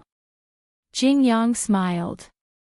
If she wants to ban me, it's just a matter of words. I can't do anything about it. You have a way. I didn't. Even if you don't have a solution, think of one for me. Jing Yang remained silent. Chen Yongke couldn't bear to see him like this. He suddenly walked over, stretched out his hand, and grabbed his collar. Now, think of a way. President Chen, don't force me. You think I want to? Chen Yongke said angrily, you know, when you set up your personal studio, I invested 20 million. And this is just the initial funds. Later on, I invested tens of millions, and this studio signed a contract worth hundreds of millions. Just because of your personal matter, all our hard work is going to go down the drain. Jing Yang, don't be too self-righteous and selfish. Chen Yongke roared, and Jing Yang was like a mute, unable to speak. I don't care how difficult it is for you. You must settle this matter for me. Do you understand? Chen Yongke let go of him and continued, you're not enemies. Why do you have to do this? Chapter 181. Jing Yang just stared at the cup on the coffee table and did not say a word. Chen Yongke knew that he was being very aggressive. But he knew what he was doing.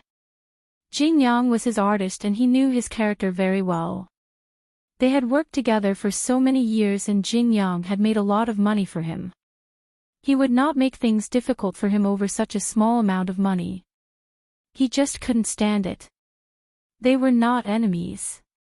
Especially after he came back from Hong Kong, he was always holding a ring in a daze.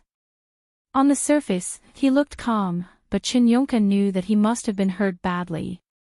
Jing Yang, are you suffering from self-abuse? Chen Yongke squatted down and looked at him seriously. But inadvertently, he noticed that the corners of his eyes were bloodshot. When he saw it, his heart ached and he was angry that he did not fight back. But he did not say anything. He felt that he had made it clear enough. You can either talk to her or just quit the entertainment industry.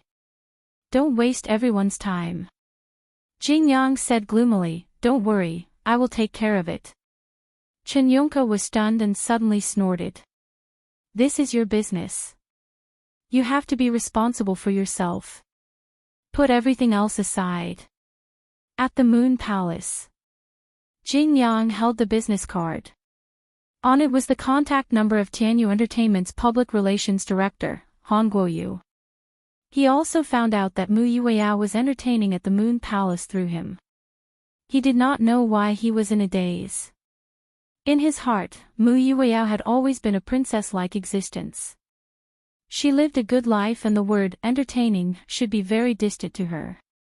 When he found out that she had taken over Tianyu Entertainment, he was a little surprised. But on second thought, as the CEO of Tianyu Entertainment, it was inevitable that she would have to entertain people. Jing Yang walked into the club and stated his purpose of visit.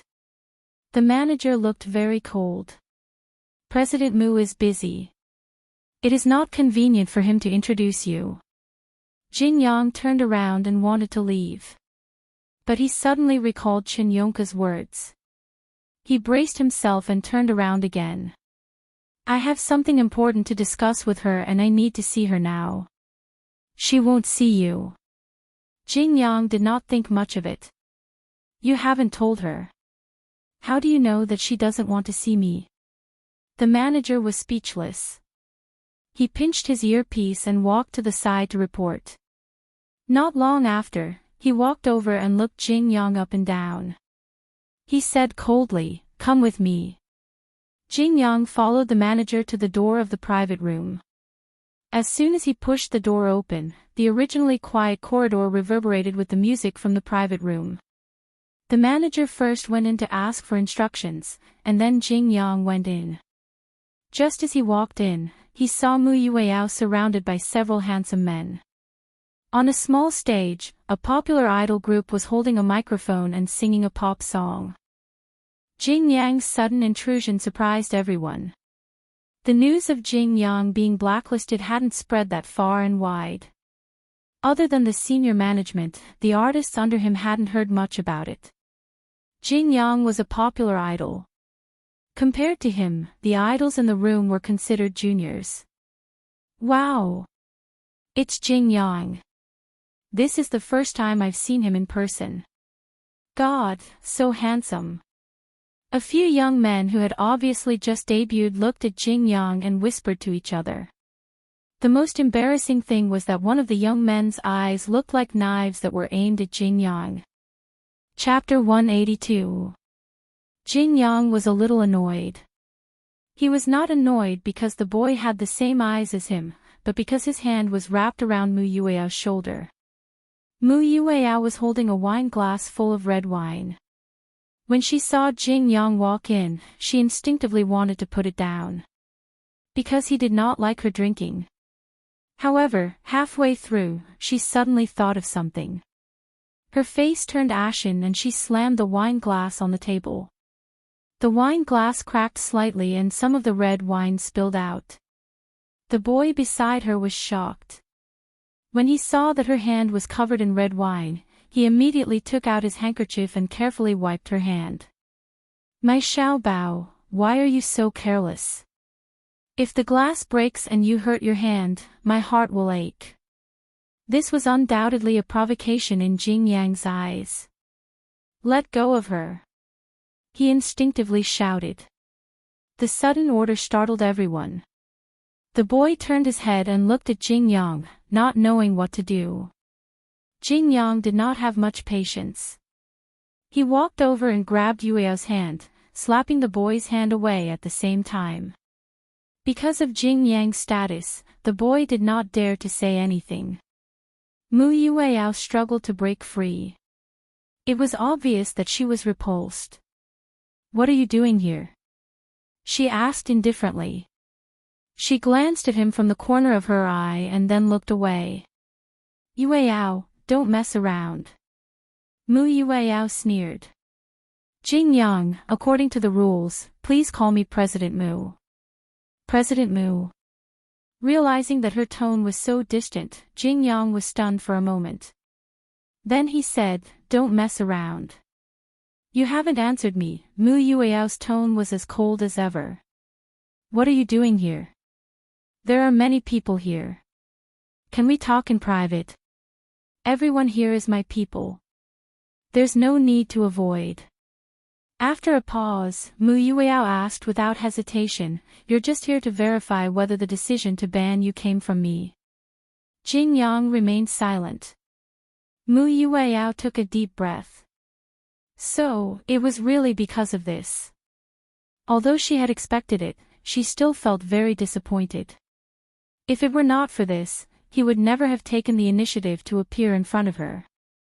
Mu Yueyao said calmly, "I was the one who made the decision to ban you. You don't have to be surprised about this, and you have no right to object. Please think about this carefully." Jing Yang said. "I know that you have a lot of dissatisfaction with me, but there is no need to vent your anger on others. I don't care if you want to ban me, but the studio under my name is affected. I can't sit back and do nothing. So..." Mu Yueyao shrugged. "Even if you're dissatisfied, it doesn't affect my decision. What do you want?" Jing Yang was a little angry. "You don't have to target me from this angle. Jing Yang, don't be so arrogant. Look at all the people in this room.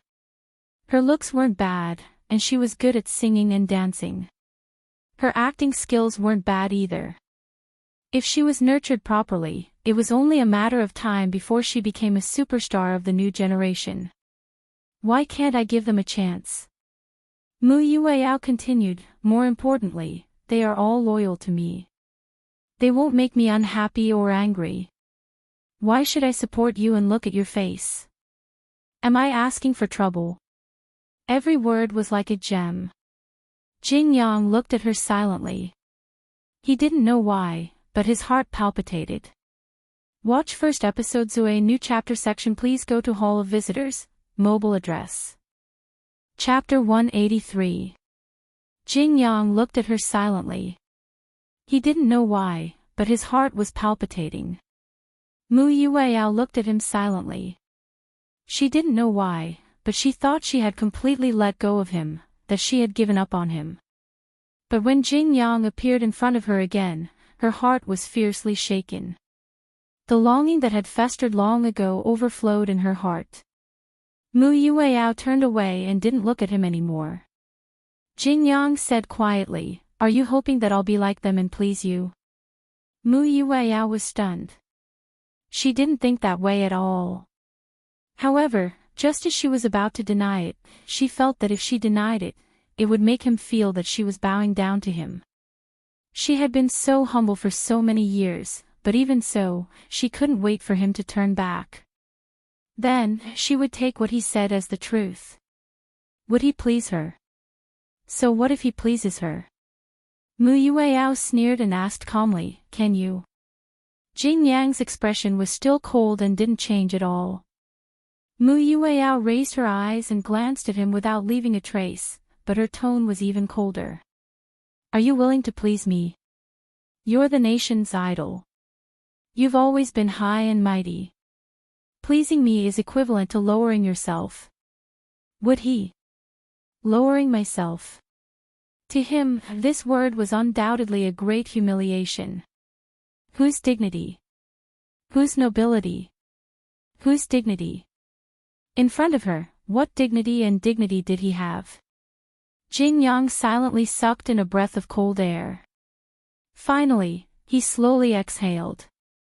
Suddenly, he strolled in front of her. He was too tall. Mu Yueyao could still remember that he was only half a head taller than her. In fact, when they were in middle school, she had developed faster than him and was about the same height as him. In the blink of an eye, he had grown into a 1.82-meter tall young man. Standing in front of her, he felt a sense of oppression. Mu Yueyao suddenly felt suffocated. What made her feel even more suffocated was that in the next second, he suddenly bent over and lowered his head. He reached out and gently pinched her chin, his handsome face slowly pressing down on hers. "Do you like me like this?" Jing Yang's breath smelled like orchids. His usual cold and indifferent tone actually sounded like he was pampering her. The tenderness that she had not felt in a long time caused her to be deeply immersed in it, and she could not regain her senses. She was surprised and doubtful, but Jing Yang didn't wait for her to question him. He lowered his gaze and sealed her voice before she could say anything. The surroundings suddenly became deathly silent, and not a single sound was made. Everyone's eyes widened fiercely as they stared at the two of them. Yueyao stepped back slightly. Jing Yang's hand suddenly hugged the back of her neck tightly. Yueyao couldn't step back anymore and let his lips crush hers. His scalding hot breath was like magma, passing through the gap between her lips and gushing into her mouth and teeth. She could even smell the scent of the mint candy he was most used to eating. It was fresh and fragrant, and she couldn't help but indulge in it. Yueyao felt as if her entire body had sunk into a swamp. She wanted to struggle, but she couldn't move. After a while, Mu Yueyao reached out and wanted to push him away. However, Jing Yang had already expected it and hugged her even tighter. The two of them were so close to each other. Mu Yueyao had never thought that it would be such a scene. Watch first to a new chapter section. Please go to hall guest, phone address. Chapter 184. Even though the two of them were so close to each other. However, there was still a trace of embarrassment in Mu Yueao's eyes. Earlier, she could clearly feel the warmth in his eyes, but now, it was only coldness. A sense of helplessness enveloped her. Mu Yueao asked impassively, "What do you want? Is this enough for you?" Jing Yang gently stroked her chin and narrowed his eyes. "Is this the kind of submission you want?" Submission. When Mu Yueao heard this, she felt as if a basin of cold water had drenched her from head to toe. She looked up in disbelief and stared at Jing Yang, repeatedly thinking about what he had just said. Did he think that she wanted him to submit to her? Mu Yueao's heart was really cold. Her lips parted into a cruel smile and a voice that didn't seem to belong to her escaped from her lips. "Are you here to persuade me to give up the ban on you?" Jing Yang remained silent, taking it as a tacit admission. Mu Yueao arrogantly tucked a strand of hair behind her ear. Suppressing the disappointment in her heart, she said coldly, "That will depend on your performance." Because of her overly strange tone, Jing Yang's expression immediately froze. Then, he smiled faintly and said, "I will definitely satisfy you, Chairman Mu." Chairman Mu, he actually used such an unfamiliar form of address. Mu Yueao smiled even more bleakly. "Don't disappoint me." Jing Yang lowered his head and whispered in her ear, "Tonight, Tonight? What did he mean? Mu Yueao didn't have time to think before he kissed her again. All her thoughts froze at this moment. In the hotel corridor, there were messy footsteps. Mu Yueao felt extremely drunk. However, in her memory, he didn't feel like he had drunk much. How could he be so drunk all of a sudden? She staggered as she walked, her hand held tightly by Jing Yang. This was a hotel. What would happen next was completely predictable. Jing Yang said that he would perform well tonight. She wasn't stupid. He had been so attentive. Moreover, he had held her hand and led her into the hotel. It was self-evident what this meant. Yueao Mu had already experienced puberty. She had once held her blushing face and wondered if she and Jing Yang would be like daddy and mommy if they got married. She was young and insensible. In the middle of the night, she saw her daddy carrying her mommy into the room. Out of curiosity, she sneaked to Mu Yaja and Yun Shishir's door and listened to the movements in the room through the door. Mu Yaja had put in a lot of effort in soundproofing the room. Through the door, nothing could be heard. However, Yueao already had a vague idea of what was going on. What exactly happened between a man and a woman? Perhaps it was because her imagination was limited. No matter how good her imagination was, the other party only had Jing Yang's face. At that time, she might have already realized that she didn't simply see Jing Yang as an older brother. She regarded him as the object of her affection and was filled with youthful joy. In the room, the door was pushed open. Jing Yang held her arm and pulled her into the room. At that moment, Mu Yueao suddenly felt as if her soul had been sucked out of her. She entered the dark room. Before she could sort out her messy thoughts, the door was already closed. The room was so dark that she couldn't even see her fingers. She suddenly panicked. Chapter 185. She started to panic all of a sudden. Jing Yang pinched her chin and lowered his head, taking away all of her breaths. In the dark night, she felt as if her body was drowning in the sea as the seawater gushed into her body. Suffocation, the pain was accompanied by the waves and slowly engulfed her body. The next day, the sun shone on the edge of the bed. When Mu Yueao opened her eyes, she was the only one left on the huge bed. She sat up on the bed in a daze and looked around. The messy clothes on the floor, the crumpled bed sheets and her throbbing temples reminded her of the madness that had happened last night. Jing, she was about to call his name when she heard a sudden movement in the bathroom. Mu Yueyao nervously covered herself with the blanket. After a while, she saw Jing Yang walking out of the bathroom with a bathrobe draped over him. Jing Yang had a golden ratio figure and exquisite facial features. Even though he was only wearing a simple bathrobe, it did not detract from his heroic demeanor. He was able to become such a popular celebrity not only because of his superb acting and singing skills, but also because of his face. Mu Yueyao wrapped herself up like a dumpling and was extremely embarrassed. She wanted to break the silence, but she did not know what to say. Are you satisfied? Jing Yang was the first to break the silence. Mu Yueyao did not know what he wanted to ask. Last night, Jing Yang sat on the edge of the bed with a calm expression. The gentleness in his eyes was unprecedented. Are you satisfied with my service? Mu Yueyao's face turned pale at once. She felt that every word he said seemed to be humiliating her. Yes, she wanted to have him. But it wasn't in this sense. Mu Yueyao turned her face away and did not look at him. Jing Yang took a deep look at her and raised his eyebrows slightly. Oh. Looks like you're not satisfied.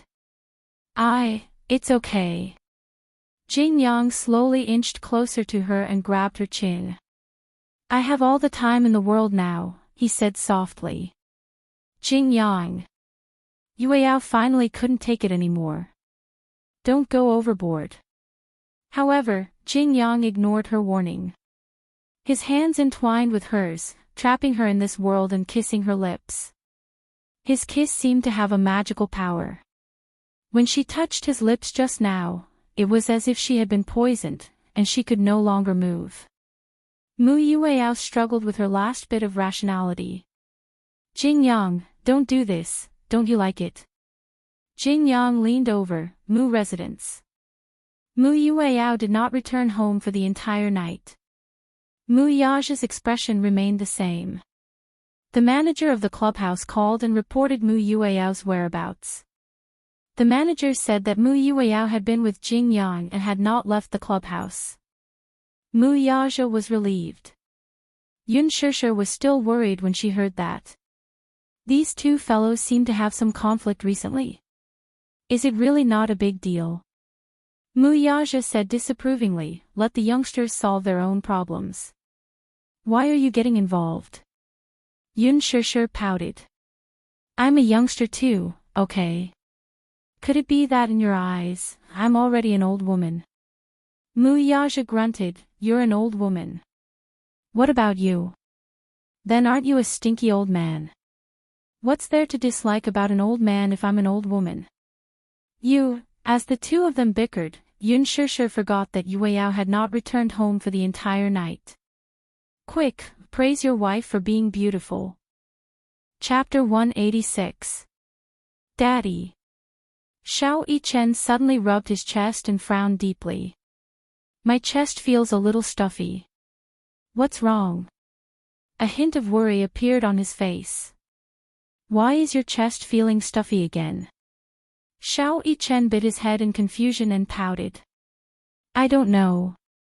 It's just stuffy, and sour. I feel so sad. Mu Yaja patted his little head. At that moment, there was a sudden commotion at the entrance.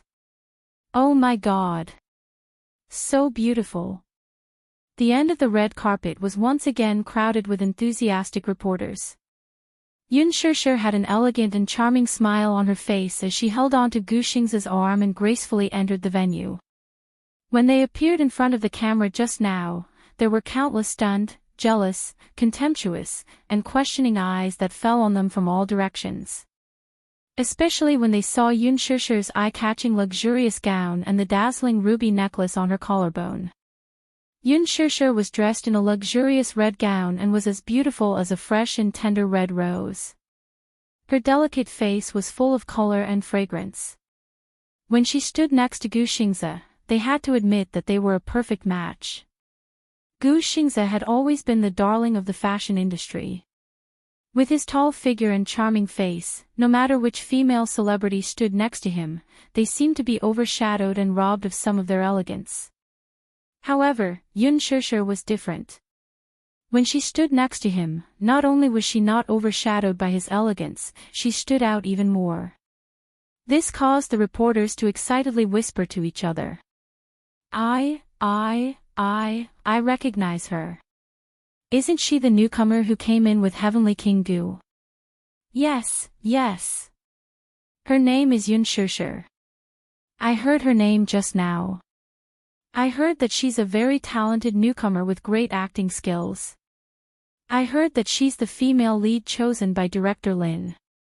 You know Director Lin's standards. TSK, he's very strict. To be able to gain Director Lin's approval, his background must be extraordinary. Amazement and praise rushed towards them like a surging wave. Yun Shishir was a little scared, but she still had a charming smile on her face. She cooperated with the media's request to stop and hold hands with Gu Xingze, accepting the baptism of the spotlight. Mu Wanru immediately caught sight of the brilliant blood-red streak on Yun Shishir's neck.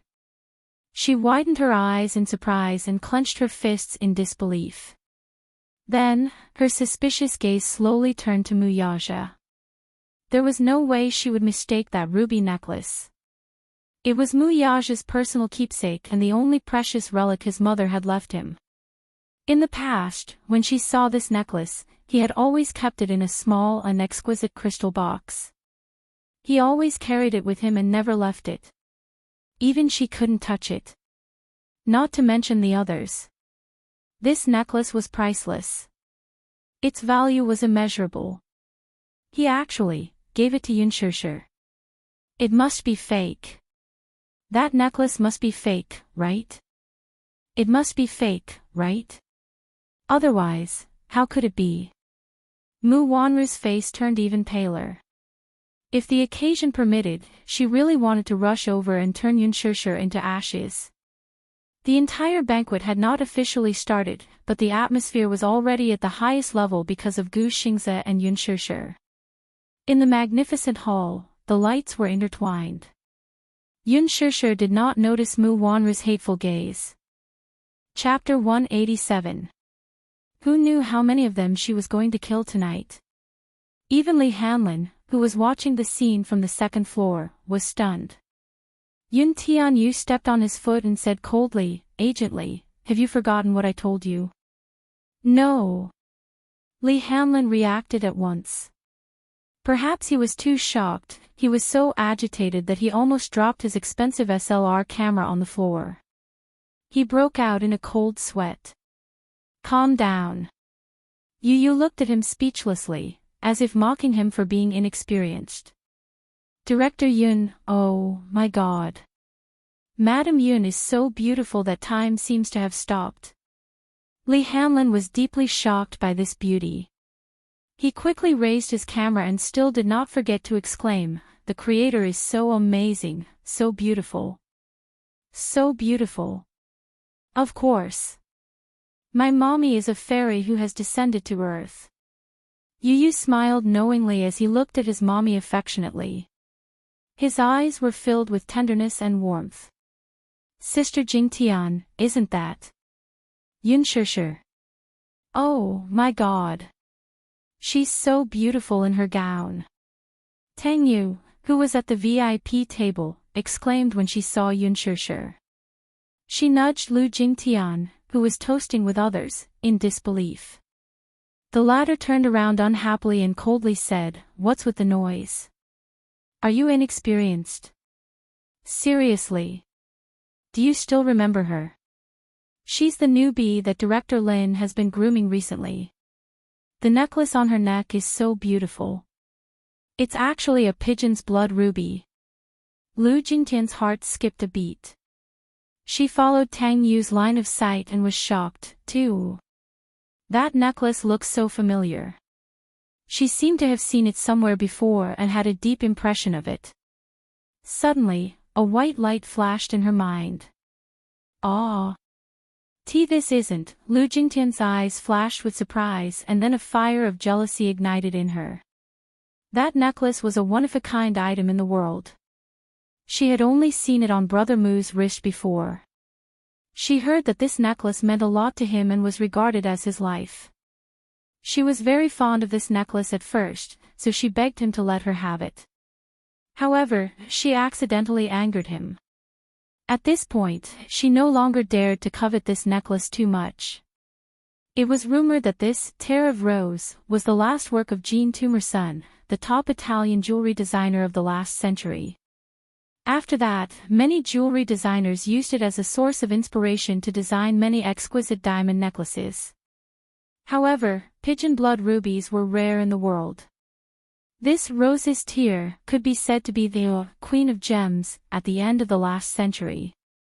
Why was it on her? The suspicion in Lu Jingtian's eyes deepened, but what was more hidden in them was undisguised jealousy and hatred. She was going to steal all the limelight at tonight's cocktail party. This Yun Shishir had stolen her role and her limelight. Lu Jingtian's gaze fell on Gu Xingze in disbelief. She was Gu Xingze's female companion. Lu Jingtian had previously invited Gu Xingze to be her male companion tonight, but she was mercilessly rejected by the latter, saying that he already had a date. She had been disappointed and thought that she was an international superstar invited by Huanyu Entertainment. It was actually her.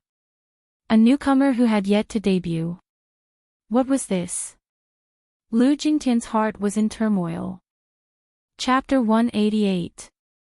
When Yun Shishir walked past her, she secretly stuck out the tip of her foot from under her dress.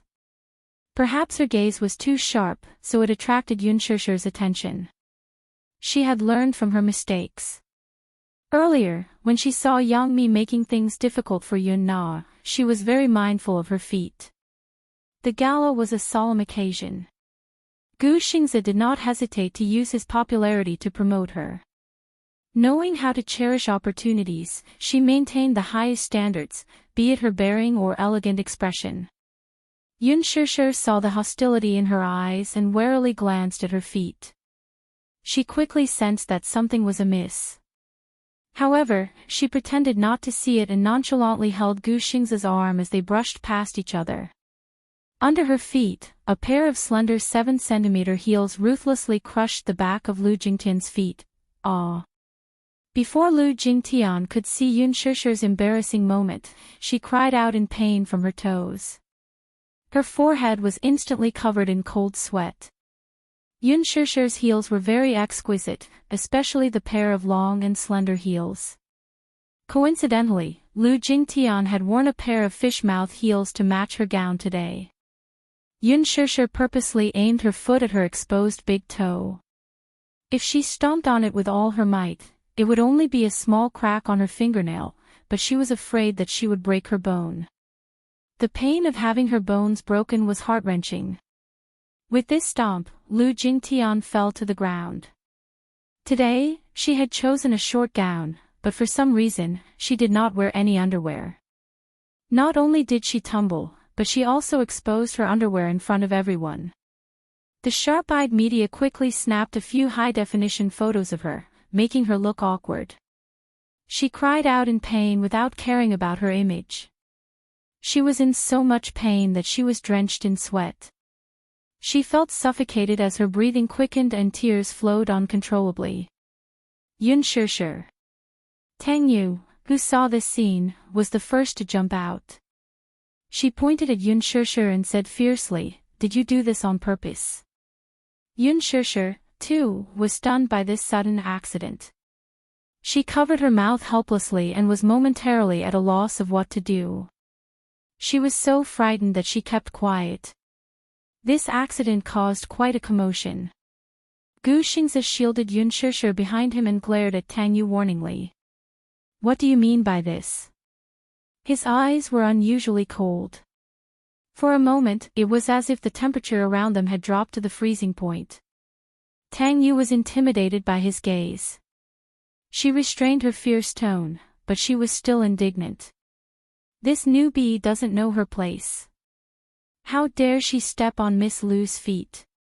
Miss Lu was an honorific in Huanyu's name. For A-list celebrities like Yang Mi and Han Yuyen, it wasn't a big deal to call them by their names. However, a third-rate celebrity like Tang, you could only respectfully address her as Miss Lu. Gu Xingzi said expressionlessly. Shusher stepped on Jingtian's feet. Did you see it? Tang Yu mumbled, no. Yang Mi and Han Yuyan stood at a distance, not intending to step forward.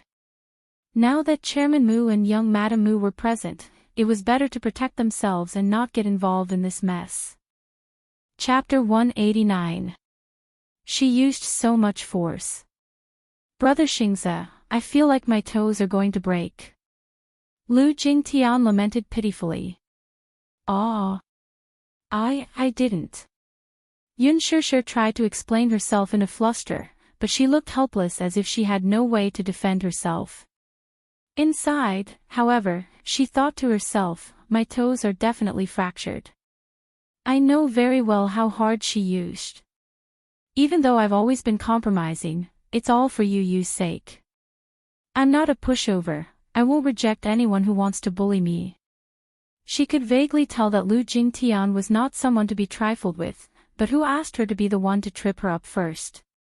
She was merely giving her a taste of her own medicine, so it was not overboard. She could offend anyone she wanted. She had offended so many people today, and she was not one of them. Gu Xingzi knitted his brows. He had a close relationship with Lu Jingtian, but she was used to acting coquettishly, so her words were often exaggerated. Gu Xingzi naturally did not believe her easily, so he only said, I'll get someone to send you to the infirmary right away. Brother Xingzi, why are you so biased toward her? That little B**tch clearly stepped on me on purpose. Mu Yazhou looked in Yun Shishir's direction with a deep frown. He was already very displeased from the moment she entered the venue. He originally thought that this woman was tactful enough, but he did not expect her to appear together with Gu Xingzi. At this moment, Xiao Yichen, who was standing beside him, also had a gloomy look on his face. The spot where Lu Jingtian fell was not far from where he was standing. From the moment Yun Shishir entered the venue, Xiao Yichen's entire attention was on him. The only thing the father and son had in common was that Xiao Yichen was equally unhappy with such a beautiful sister holding another man's arm. What happened next, though, was inconceivable to him despite his young age. Lu Jingtian actually stretched out her leg to trip him. He saw it clearly, but it was too late for him to stop her. He did not expect things to develop in an unexpected direction, though, naturally, the people on the second floor could clearly see the chaos that had occurred. Yun Tianyu only heard Lu Jingtian's unreasonable crying and accusations. It was clear that she wanted to put Yun Shishir in a disadvantageous position. His face turned red with anger. How dare you bully my mommy? Agent Li, what is this woman's name? Agent Li said bitterly, I don't know. You. Didn't you do your homework before coming here? The female celebrities I like aren't from Huanyu. Li Hanlin said innocently with a pitiful look on his face. But President Yun, I will investigate this matter thoroughly after the party ends. Yun Tianyu leaned on the railing and looked around for a while before anxiously saying, no, I want to go down. Li Hanlin, on the other hand, quickly picked him up. Director Yun, stop messing around. You can't go now. Your identity cannot be exposed for the time being. No, this pretty sister didn't step on you. Just as Yun Tianyu was worrying, a tender voice came from downstairs. With a dark face, he looked in the direction of the voice and saw Xiao Yichen unhappily saying, this pretty sister was walking fine, but you stretched out your leg to trip her. It's your fault. Yun Tianyu's face darkened when he heard this. Pretty sister. This little brat actually called his biological mommy, pretty sister? Yun Tianyu, who had always been calm and collected, twitched his mouth violently and became flustered in the wind. Chapter 190. This little brat actually called his biological mommy pretty sister? Yun Tianyu, who had always been calm and collected, twitched his mouth violently and became flustered in the wind. Then, based on this logic, what should this little lad call him? In his mind, He could not help but picture little Yi Chen standing in front of him, bashful and childish as he called out to him, "Uncle." Yun Tianyu felt as if he had been struck by a landmine. Why was his brother so stupid? He really despised him. Compared to Xiao Yi Chen, he despised Mu Yaja even more. They had the same genes, so why was his brother's IQ worrying? In a way, Yun Tianyu could be said to be the high IQ pillar of the family of four, holding up the average IQ. His thoughts paused for a moment and he harshly reprimanded himself for letting his imagination run wild. What family of four? He did not acknowledge his father and brother. His family only had his mommy in him. The rest did not count. Lu Jingtian was caught off guard by Xiao Yi Chen's words. Her face darkened and she was embarrassed. She even forgot to cry and could only laugh awkwardly. Deep down, she hated this child, who had appeared out of nowhere, to the core. If it were any other child, she would have long flared up. Alas, the one standing before her was Mu Yi Chen, the young master of the Mu group. Standing behind him was her beloved, Mu Yaja. No matter what, she had to be gentler to this child. The Mu family's love for this child was self-evident. What if she had to get along with him after marrying into the Mu family? She had to make this child like her, lest he become an obstacle to her marrying into the Mu family. She could only bear with the pain and smilingly said, "Baby Xiao Yi Chen, you must have seen wrongly. How could I do such a despicable thing?" Xiao Yi Chen looked at her with disdain and complained in his childish voice, "Daddy taught me since I was young that a man should be upright and take responsibility for his words. I'm not lying, it's clearly you who stretched out your leg to trip this pretty sister." Yun Tianyu almost fell to the ground. This child looked cold on the surface, but when he spoke, it was as if he was in kindergarten. He thought that he had also inherited excellent genes and was as smart as him. He covered his face silently. Li Hanlin nodded. "That's right. That's more like a 6-year-old kid. President Yun, your IQ and EQ are already heaven-defying." Xiao Yi Chen's words stirred up a commotion among the guests. Children's words are never fake. Moreover, for a prestigious family like the Mu group, their upbringing must be very strict. Young Master Mu would never lie. That's right. I also think that Lu Jingtian is targeting Yun Shishir. It's inevitable for women to be jealous. Yun Shishir is so glamorous tonight. She must have stolen the limelight from many people. Some people have been unhappy for a long time. They must want to see her embarrassed. Newcomers are always oppressed, especially newcomers like Yun Shishir who haven't debuted yet. It's natural for her to be ostracized. I really feel sorry for her. Lu Jingtian was on the verge of tears. I didn't. Chapter 191. Xiao Yi Chen suddenly pointed at the camera at the side. I see that this camera is facing you. Play the video back, and the truth will be revealed. With that, the little lad mysteriously pointed at Lu Jingtian and pretended to be cool. There is only one truth. After saying this, he actually raised his chin in self-satisfaction, thinking that he had said something cool. Everyone fell silent. Even Yun Shishir was stunned by Xiao Yi Chen's amusing act. Mu Yaja could no longer maintain his calm composure, and his lips curled into a smile for some reason.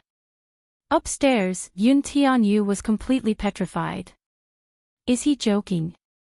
Gu Xingzi let out a pft as he was amused by Xiao Yi Chen's amusing look. Ha ha ha.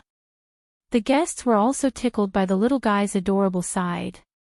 Yun Shishir, who was standing among the crowd, looked at Xiao Yi Chen. She wanted to laugh, but she could not bring herself to do so. This child was actually helping her. This was something she did not expect. Ever since this child was born, the mother and son had never seen each other. However, there seemed to be a faint bond between them. After all, blood was thicker than water. It was a bond that could not be erased. Could this be considered telepathy? What did this child call her just now? Pretty sister. Yun Shishir could not help chuckling. When she first saw this child, he had an arrogant and cold expression, which was exactly the same as Mu Yaja's impression of him. He seemed unapproachable, but she did not expect him to have such an adorable side. Even though he and Yu Yu were identical twins, their personalities were very different. Yu Yu was a very gentle child. He was innocent, romantic, adorable, and heartwarming. Occasionally, he would show an astonishing maturity that made people want to rely on him. Xiao Yichen, on the other hand, seemed to have inherited more of Mu Yaja's genes. On the surface, he looked deep and cold, but he could also reveal a rare adorable side. In life, he must be a very clever child, right? She had missed 6 years of his life, which was one of her biggest regrets. For a moment, the awkward atmosphere was diluted.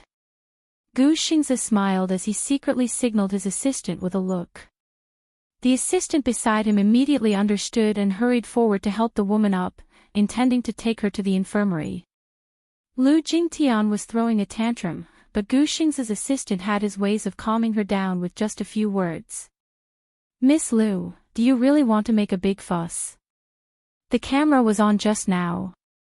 If you rewind it, you can clearly see what you did just now. Coincidentally, I also saw that scene just now. Xingzi is just giving you a way out so that you can lie low for a while. After a pause, she asked, there are so many people here. Do you have to embarrass yourself? She was at a loss for words. I just can't stand her. Why should everyone revolve around her? Miss Yun Shishir is Xingzi's female companion at tonight's gala. He values her very much. Yet, you're making trouble for her. What are you doing to him? I have no intention of targeting Brother Xingzi. He's just giving Director Lu face. Don't do this again next time. Sorry. She finally calmed down and allowed the assistant to help her to the infirmary. This storm had finally come to an end. Chapter 192. In the infirmary, Gu Xingzi's assistant, Jin Yu, helped Lu Jingtian into the room. The bed closest to the door was covered in blood. On the bed lay an unconscious woman. Jin Yu was shocked by this terrifying scene. What's wrong with this person? She did not recognize the poor woman in front of her because the person on the bed was already beyond recognition. She did not recognize her, but Lu Jingtian knew who she was. Was it not her fault that Yuna ended up in this state? Her face was covered in blood. Even though they had taken measures to stop the bleeding, blood still seeped out of the wound. It was a horrible sight. The infirmary had only done some simple treatment. In a situation like Yuna's, she still needed to be admitted to the hospital for treatment. Her face was beyond recognition. She was really beyond recognition. For a woman, her life would be completely ruined if her face was in such a state. A cocktail party had completely ruined her bright future. Lu Jingtian had been heavy-handed, but she did not expect this to happen in a fit of anger. For a moment, she was a little shocked and regretful. Therefore, when she pushed the door open and saw Yuna's miserable appearance, she felt a little guilty. She did not mean to hurt her, but this woman was too shameless. In her anger, she lost her mind.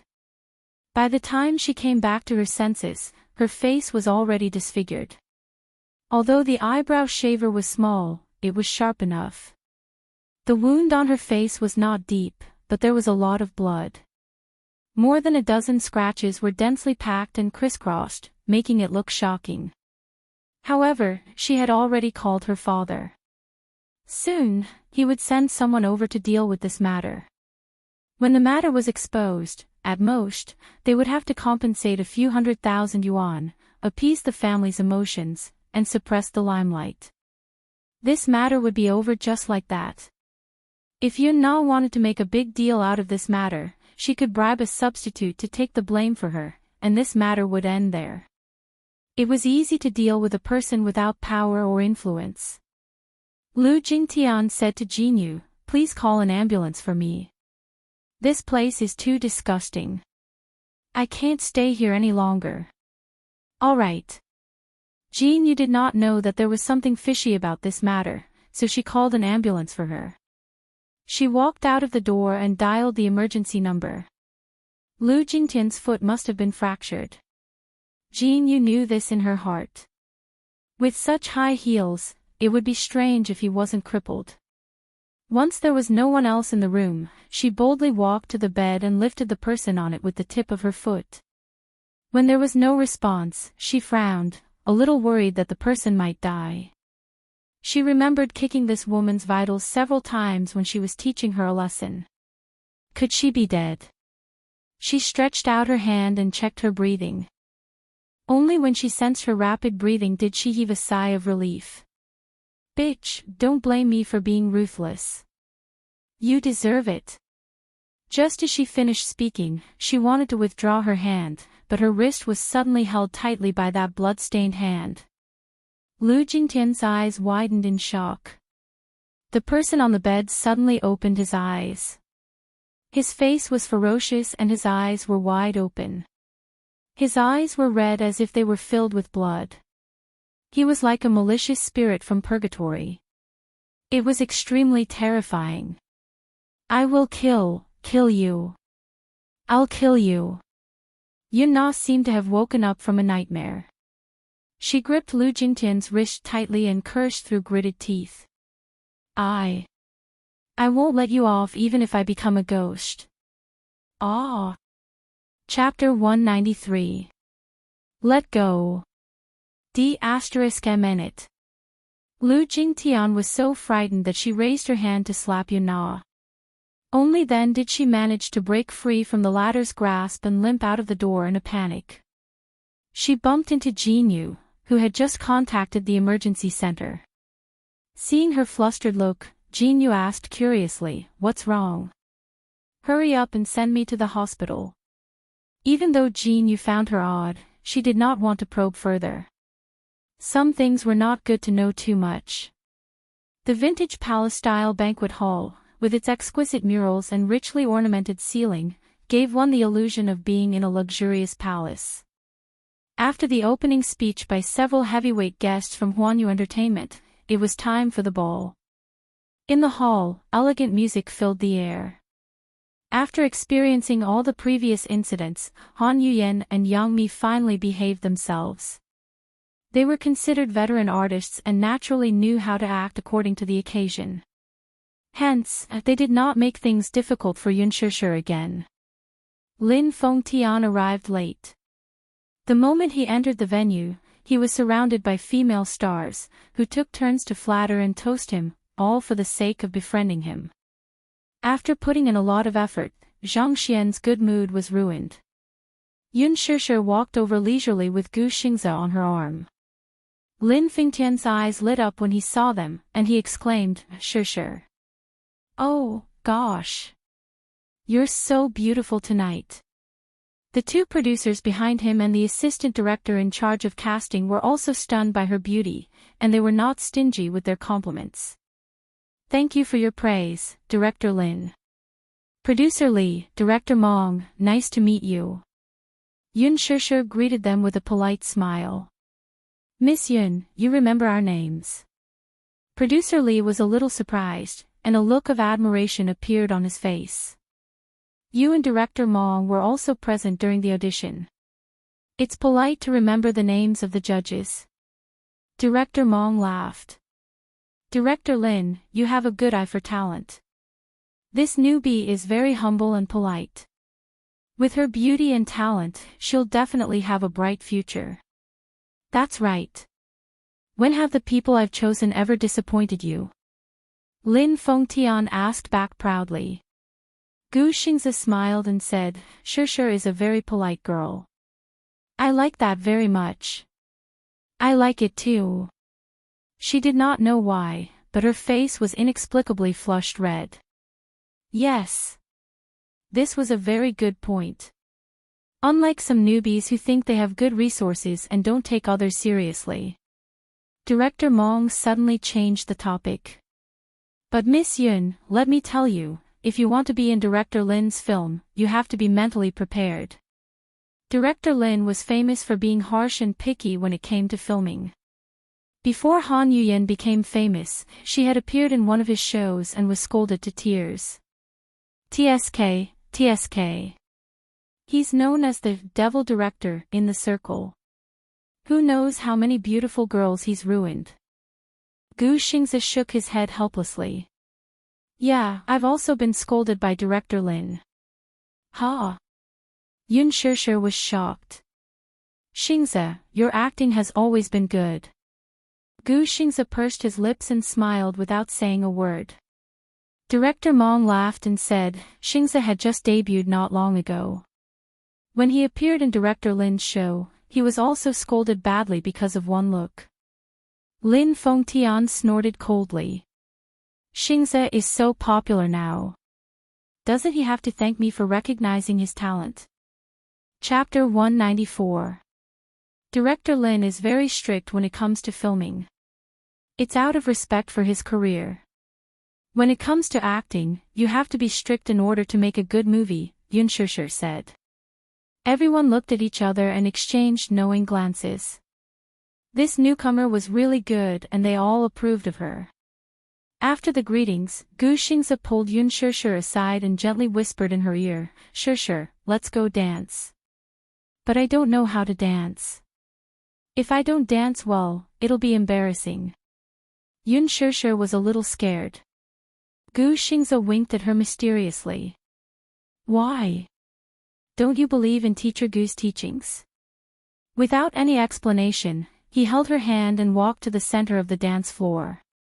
He taught her the basic gestures and rhythm of the dance. Then, he held her waist and gently held her hand. Yun Shishir also followed his instructions and placed her hand on his shoulder. Their arrival attracted the attention of countless people. The man's handsomeness and the woman's beauty seemed to condense into the most moving picture in the world. At this moment, it made the surrounding area lose its color. Yun Shishir felt the gazes on them and couldn't help but become more timid. Xingze, don't be afraid. Follow the rhythm. In the VIP seats, Mu Yaja held a wine glass in one hand and his cold gaze fell on the couple in the middle of the dance floor. His eyes slowly condensed into a vicious fog and the joints of his fingers holding the wine glass gradually stiffened. Xiao Yichen sat at the side and stared fixedly at Gu Xingze and Yun Shishir. He didn't know why, but he inexplicably felt that this man was very annoying. He hugged his arms angrily and his handsome little face was full of indignation. Let's go dance too. Mu Wanru walked over and gently placed her hand on his shoulder. Okay. Mu Yaja pondered for a moment and held her hand. The moment they stepped onto the dance floor, all the guests in the hall focused their attention on them. Compared to Yun Shishir's clumsiness, who only knew some simple dance steps, Mu Yaja and Mu Wanru's dance was more magnificent. As an upper-class noble, they had been taught from a young age that bearing and dancing were important and inseparable. The elegant dance steps were in tune with the brisk melody, and the exquisite suit set off the man's tall and slender figure. Mu Yaja's graceful dance was captivating. Oh my God, Chairman Mu is so handsome. As expected of the richest family in the capital, even their dancing is so outstanding. His face is like a god's, how can it be so perfect? Boo-hoo. I'm so jealous of the woman beside him. I also want to dance with him. Ha! You? Who are you? Stop daydreaming, it won't be your turn. Yun Shishir couldn't help but be distracted. She glanced at Mu Yaja from the corner of her eye, and her expression couldn't help but wander and drift. She was looking at him, but he wasn't looking at her. His handsome side profile looked so arrogant and unapproachable. She accidentally stepped on the tip of Gu Xingze's shoe. Ah! She exclaimed and looked up apologetically. Her face instantly turned red. I'm sorry. It hurts, Shishir. Gu Xingze raised his eyebrows helplessly. Where are you looking? dancing requires full concentration. Otherwise, you'll mess up the dance steps. She nodded absent-mindedly, but she didn't seem to have any intention of continuing the dance. Her heartbeat was suddenly disrupted. Chapter 195. It was as if her entire focus had been taken away by that man. In a moment of absent-mindedness, she accidentally repeated the same mistake. History was repeating itself. Yun Shishir lowered her head and looked at Gu Xing's handmade leather shoes that she had trampled on twice. The guilt in her eyes seemed to overflow. Shishir, you're distracted. Gu Xingze frowned and slowed down the rhythm. I didn't, she weakly defended herself. She was also very upset. Why was she suddenly distracted? The scene of Mu Yaja and Mu Wanra dancing together just now was like a thorn that pierced her heart. It was painful and itchy. Yun Shishir looked up and was still fretting over how to explain herself. Suddenly, from the corner of her eye, she saw Mu Yaja holding Mu Wanra's hand and approaching her. Before she could be surprised, she saw Mu Yaja's hand gently push Mu Wanra's waist. He naturally reached out to take Yun Shishir's left hand and pulled her into his embrace. Before Mu Wanra could react, she was instantly pushed to Gu Xing's side. When she finally came back to her senses, she saw that Mu Yaja had already walked to the center of the dance floor with Yun Shishir. In a fit of anger, she couldn't flare up on the spot. After all, there were many important guests present. She had no choice but to reluctantly maintain her smile. She turned to look at Gu Xingze and extended her hand. However, Gu Xingze didn't look at her. Instead, he stared coldly in the direction of Mu Yaja and Yun Shishir. His expression was slowly freezing.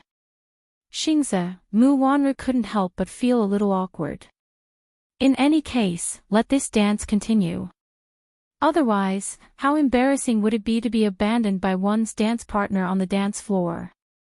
Especially when she was at the peak of everyone's attention just now. Now that she was abandoned, if she were to leave with her tail between her legs, she would definitely be laughed at by everyone. She was a little anxious and urged, Xingze. Gu Xingze turned around with a cold face.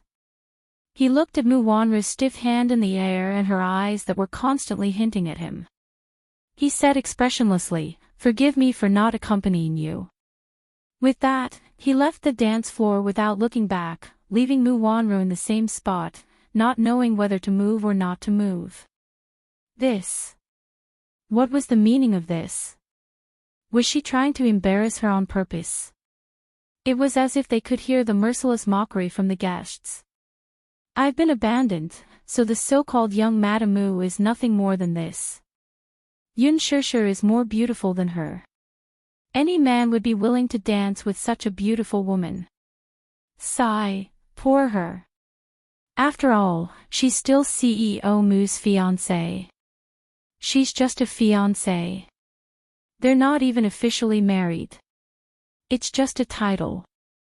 She can be abandoned at any time. Those sarcastic and mean whispers and merciless mockery pierced her heart in an instant. Mu Wanra kicked Yun Shishir's back view with a gloomy face.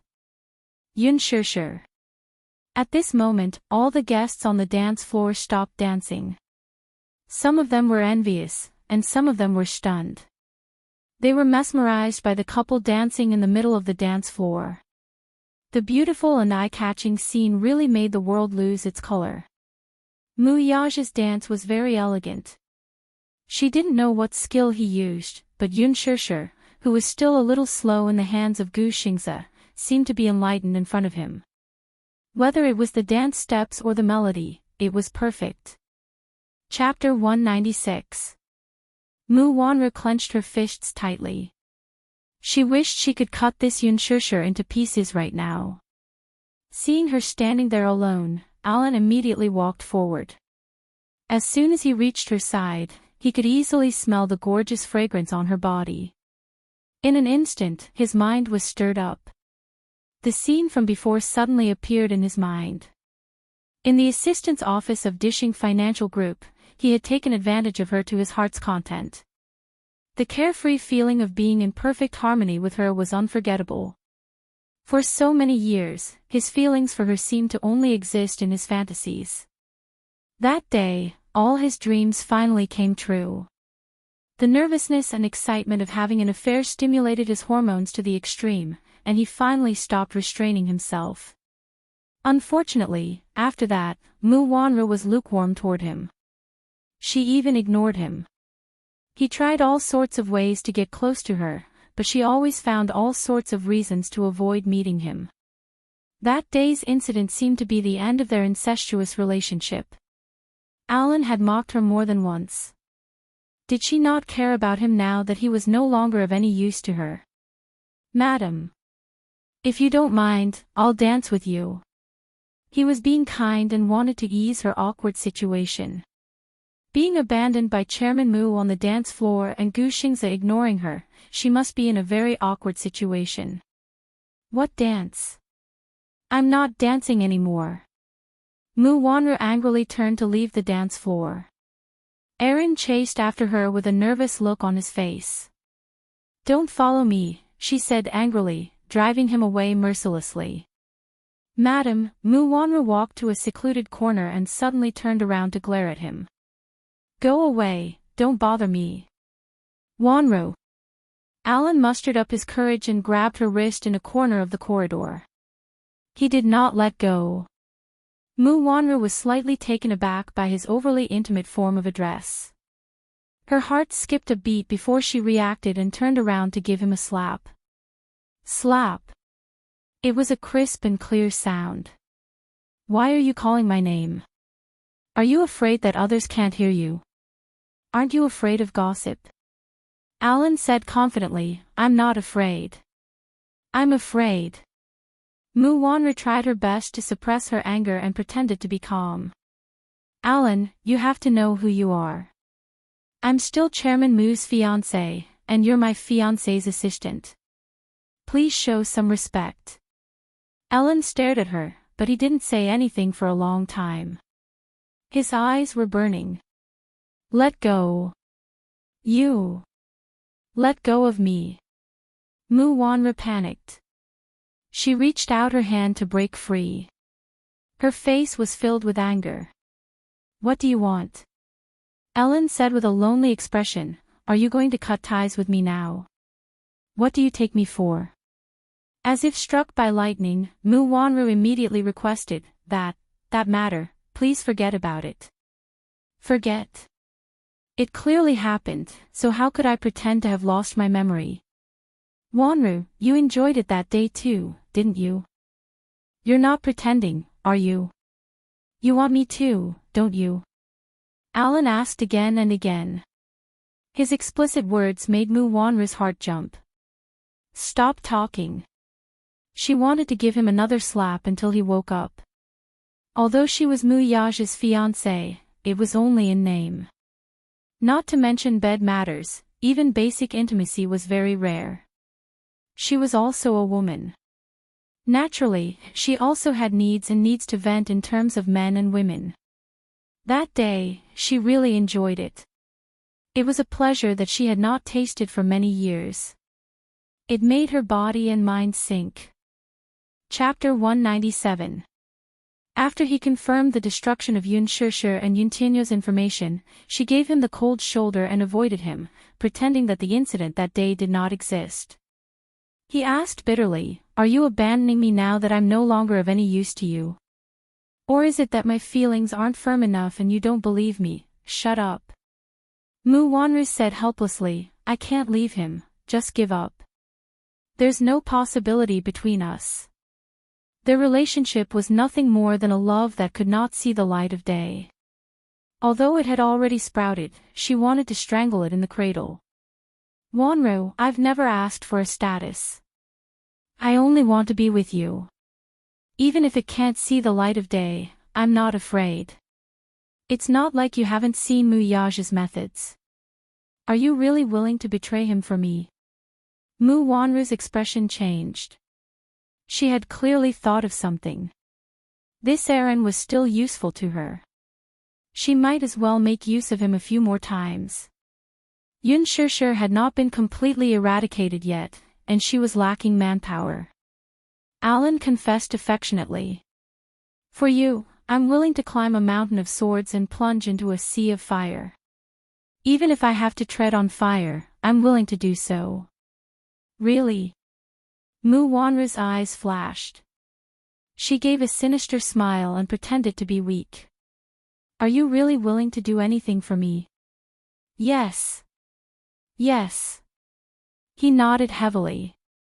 That's great. Mu Wanru said hatefully, Yun Shishir has always been a thorn in my side.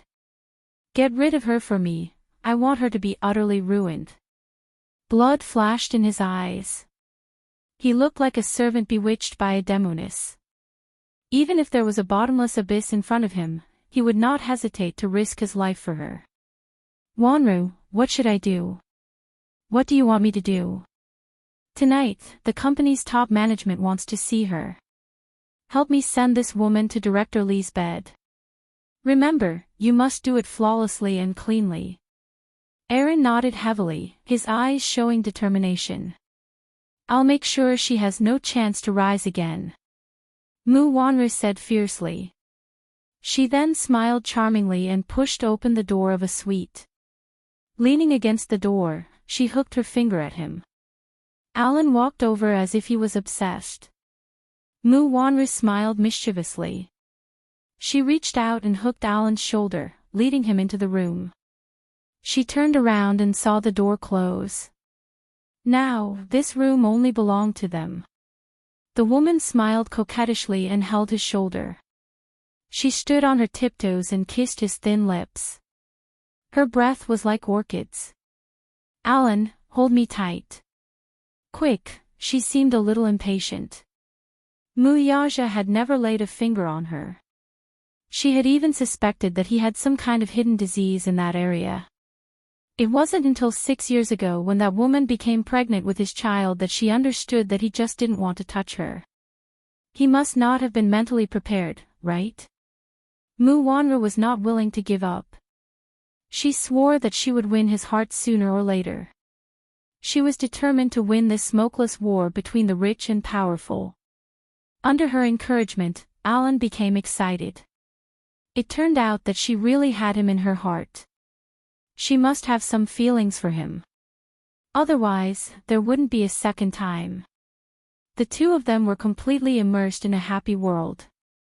Outside the door, a man in a suit pressed the stop button on the recording pen in his hand when he heard a soft gasp coming from inside the room. He pushed the frame of his glasses up his nose. His handsome face was full of disgust and contempt. Boss is right. This Alan has long been rebellious. He played with the recording pen in his hand and sneered. Good evidence. Chapter 198. The music didn't stop in the middle of the dance floor. Muyaja held Yun Shishir's hand and danced to the elegant melody. His soul-stirring eyes were on her shy face and there was a hint of playfulness in his eyes. She had been lowering her head from the beginning. Yun Shishir still couldn't forget what that man had done to her, so she was a bit absent-minded and didn't dare look up at his face. On the other hand, he always had an elegant and calm demeanor. His nonchalant expression made it seem as if everything was under his control. His desire to control was really strong, especially. Yun Shishir's face turned even redder at the thought of that charming scene. She gritted her teeth and wanted to shake his hand off and run away from him. He would always appear in her world without any explanation, provoking her and disturbing her mind. Then, with a leisurely attitude, he would wantonly enjoy her helplessness and panic. How could this man be so evil? She couldn't help being absent-minded and making mistakes in her dance steps. Muyaja lowered his head to look at her and lightly commented, Miss Yun, your dancing is too stiff. Yun Shishir bit her lips and said, I don't know how to dance. I only know some simple dance steps. You can laugh at me all you want. Muyaja raised a brow as his thin lips curled into a slight curve. You're really covered in thorns. There's no soft spot on you. You're like a hedgehog. I'm a hedgehog, Yun Shishir said. I'm fully armed to protect myself. Protecting herself would also hurt the person who really wanted to love her. The man looked at her. She seemed to have restrained her sharpness, but her eyes were staring at him warily, as if she was alert that he was doing something bad to her so she could fight back immediately. She was really like a little mommy covered in injuries, always staring at anyone who wanted to get close to her. Her eyes were filled with uneasiness, bewilderment, and wariness. A woman who was both stubborn and fragile at the same time. What a contradiction. Relax and follow the rhythm. Dancing is easy. On the second floor, Yun Tianyu was so angry that he stomped Li Hanlan's foot when he saw this scene. The latter picked him up with a bitter face and said aggrievedly, Director Yun, you can't just stomp on me to vent your anger. This man is obviously wooing my mommy. I won't allow it, I won't allow it. He wanted to stop this man. His mommy was his and his alone.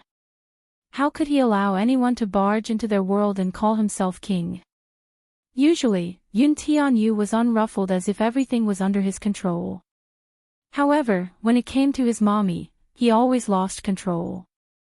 In front of outsiders, he could be indifferent and calm. However, in front of Yun Shishir, he was just a little lad who had yet to grow up and was only willing to be his mommy's warm little jacket.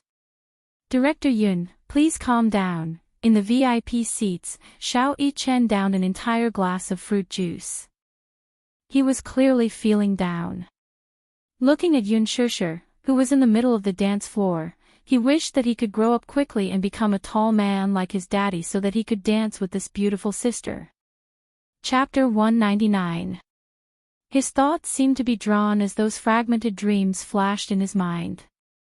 In his dreams, he seemed to see a little boy who was about the same age as him.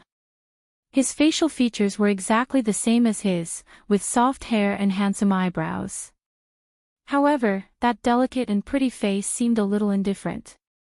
In his dreams, he was always standing far away from him with a cold face. With his back facing him, he walked forward silently. The images were so real that they seemed to be within reach.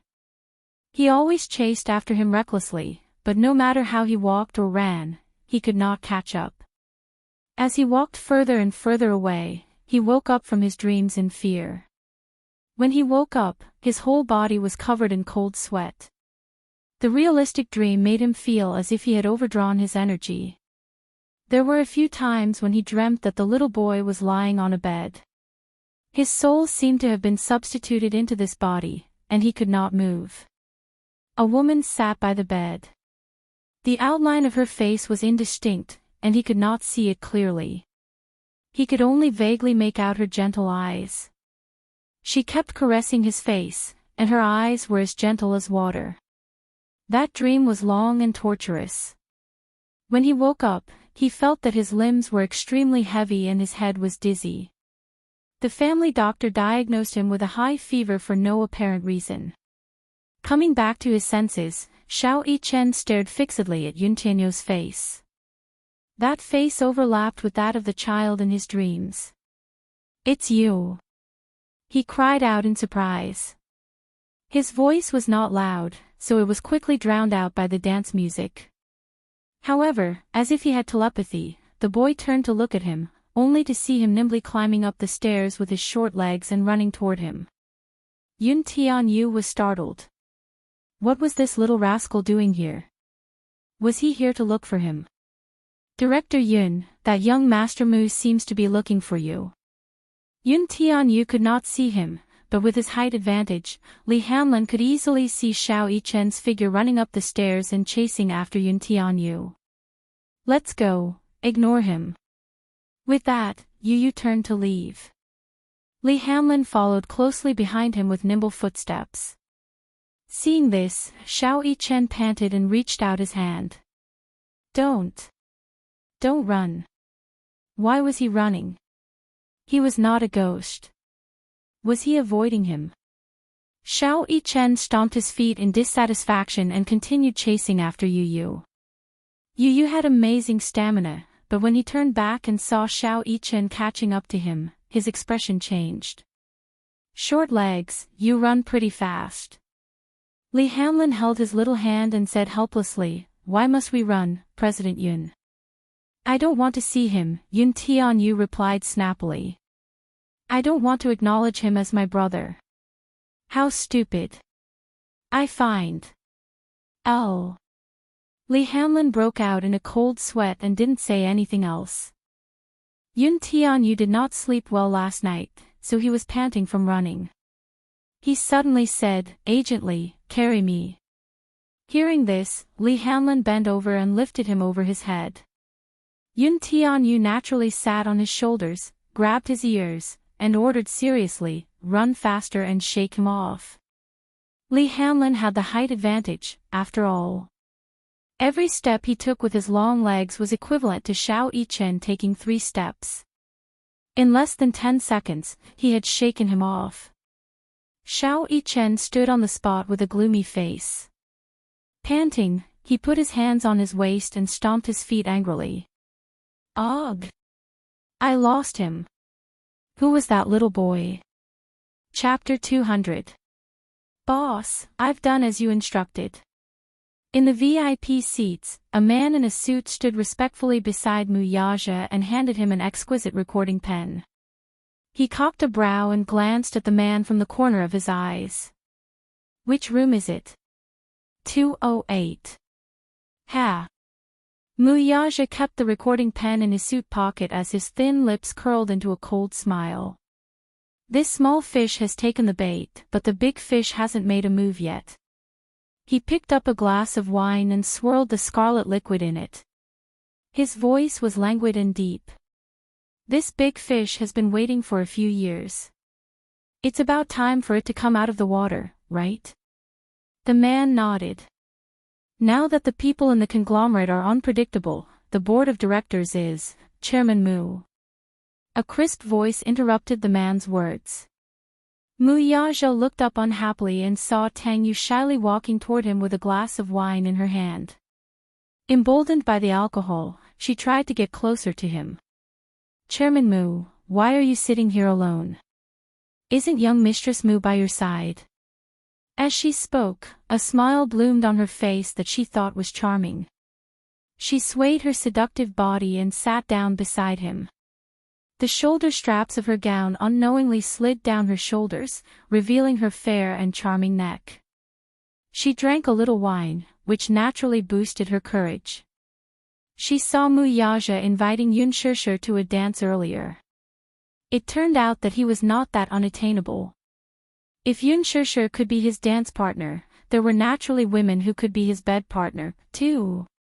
If she could climb into his bed, would she not be able to fly to the top in the future? She was confident in herself. She was young, beautiful, and most importantly, had a good figure. Many big bosses liked her, but she was not interested in their status. She was not that ambitious. In other words, unlike Lu Jingtian, she did not want to marry into a rich family. She only wanted to use Mu Yaja's power to climb up the social ladder quickly. She had been in the entertainment industry for a long time, but she had always been suppressed by Yang Mi. Yang Chang had a sugar daddy supporting her, but what about her? Tang Yu had always wanted to find someone with a high net worth to secure her position in the circle. Therefore, she targeted Mu Yaja. Tang Yu sat down beside him as if there was no one else around. Now that Mu Wanra was not around, she was even more relaxed. Her every movement was full of charm. Chairman Mu, is no one drinking with you? Mu Yaja looked at her, his thin lips pursed and his face expressionless. The man beside her wanted to chase her away, but Mu Yaja raised his hand to stop him. The man was slightly surprised. Seeing this, Tang Yu was overjoyed. This meant, could it be that Mu Yaja was interested in her? Thinking of this possibility, Tang Yu couldn't wait to hug him passionately. Chairman Mu, why aren't you saying anything? How about I have a drink with you?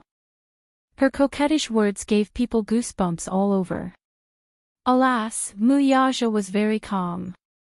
He flirted with her hair and played with it with his fingers.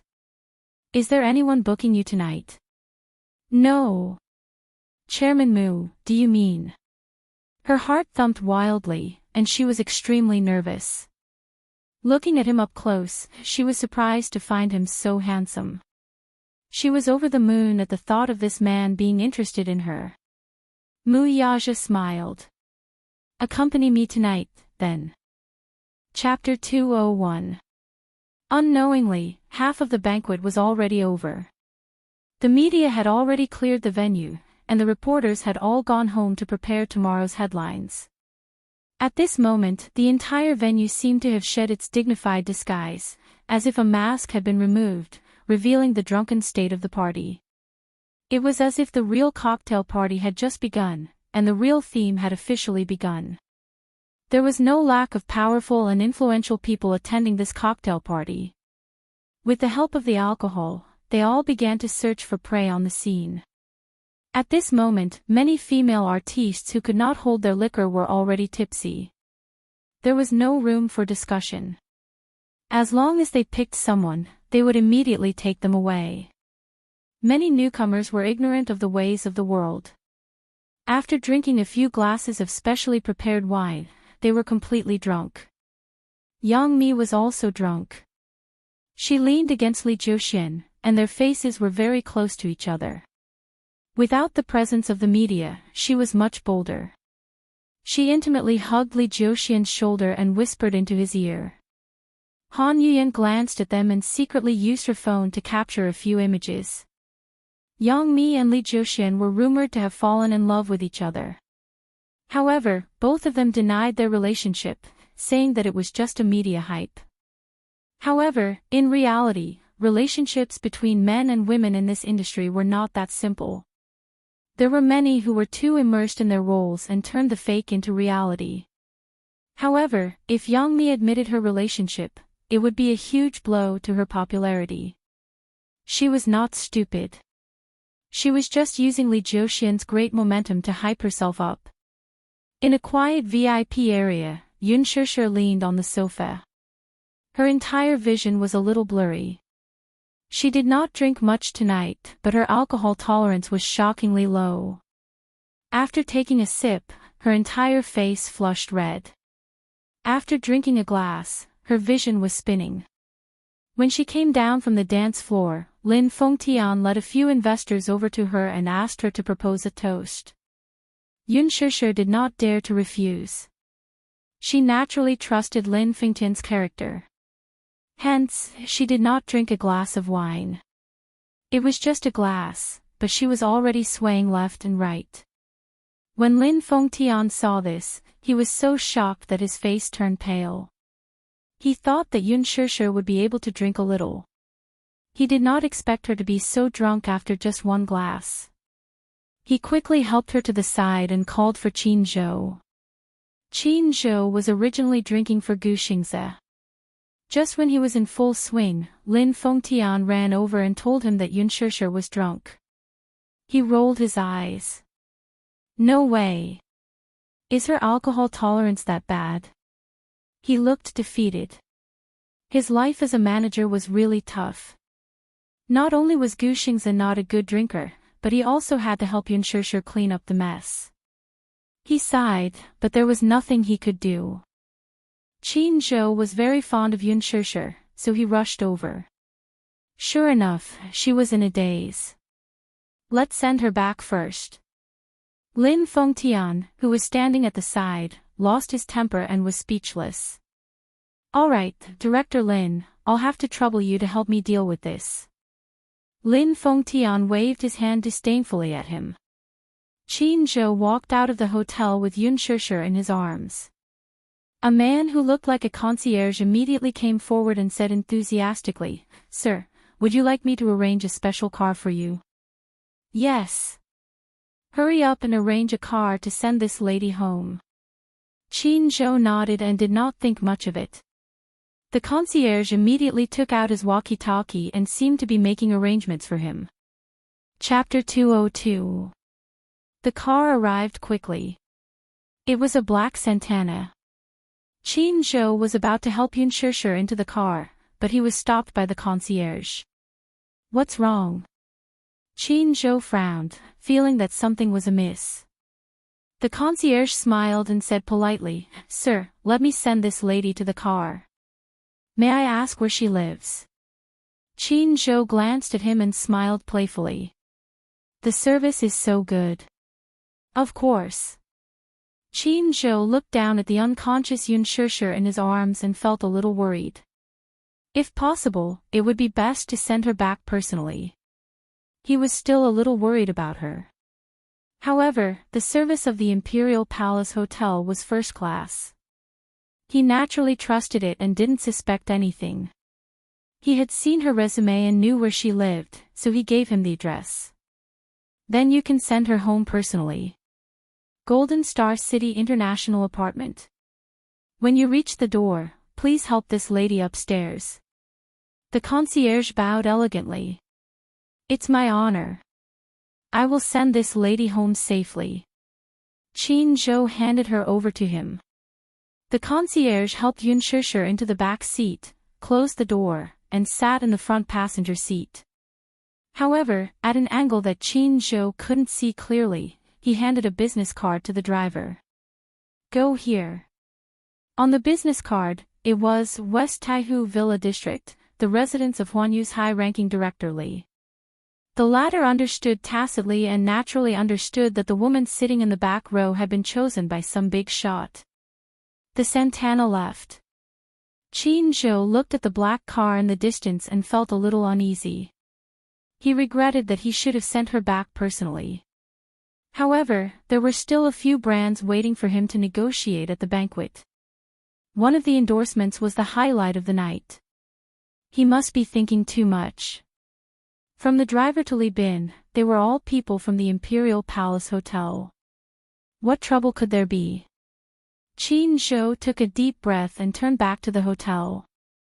The black car drove quickly on the road, and the street outside the window flashed by at high speed. It was extremely thrilling. The concierge sitting in the front passenger seat suddenly took out his phone and dialed a number. On the other end, a man's voice came, "How's it going?" "Mr. Allen, Miss Yun Shishir is already in the car. Please don't worry, we will do as you say." Allen warned, "Don't give anything away. Clean it up." "Yes."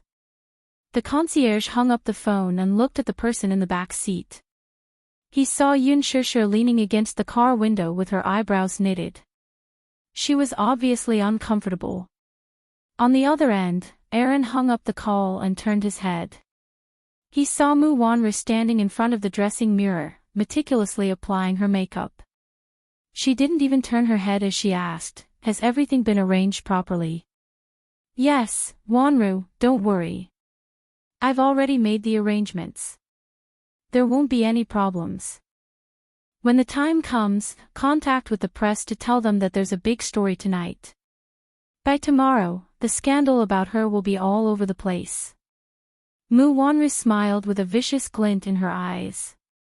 The new generation of Phoenix Girl actually slept with a sugar daddy and climbed to the top through unspoken rules.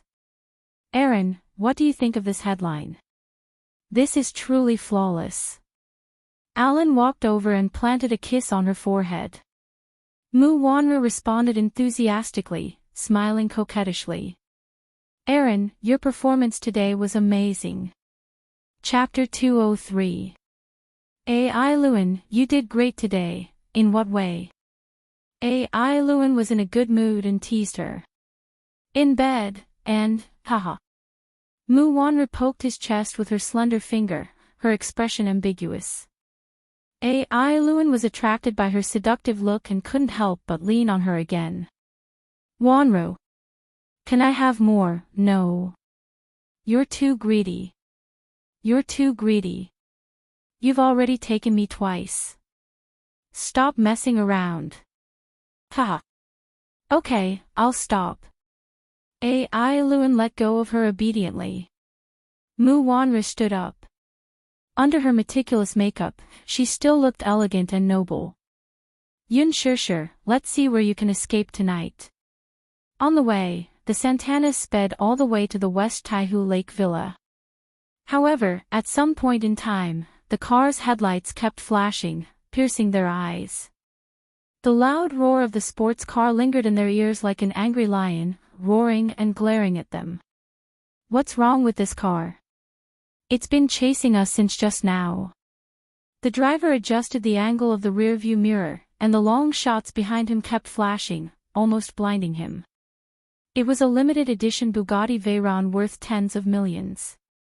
Its price was self-evident. Don't worry about him. Just drive your car. The concierge didn't care about anything else and ordered the driver to drive. Behind them, the sports car's horn was blaring. Seeing that the Santana didn't show any signs of stopping, the Bugatti Veyron stepped on the accelerator, changed lanes, and overtook the Santana easily. It drifted in front and stopped in the middle of the road, blocking the driver's way. The driver was shocked and quickly stepped on the brakes, stopping a few feet away from the sports car. He was so shocked that he froze in his seat, his forehead covered in cold sweat. The concierge was also shocked. However, before they could react, the car door in front of them opened. A tall man was closing in against the moonlight. The driver was full of questions. Who's this? Who knows? I don't know him either. Muyaja walked to the side of the Santana and looked down at the back seat. Yun Shishir was leaning against the seat in a daze. Her eyes were closed, and her brows were furrowed. She seemed to be enduring the discomfort. He raised his brows elegantly and his thin lips curled into a cold smile. The car window rolled down. The driver stuck his head out and scolded him. Idiot, why are you blocking the road? Don't drag others into your death wish. The man ordered, unlock it. Ha! Door, unlock. A stumbling figure came out of the sports car. Tang Yu got out of the car immediately after she got out of the car. She had drunk a lot of alcohol, and the car was speeding along the way. She even ran a few red lights.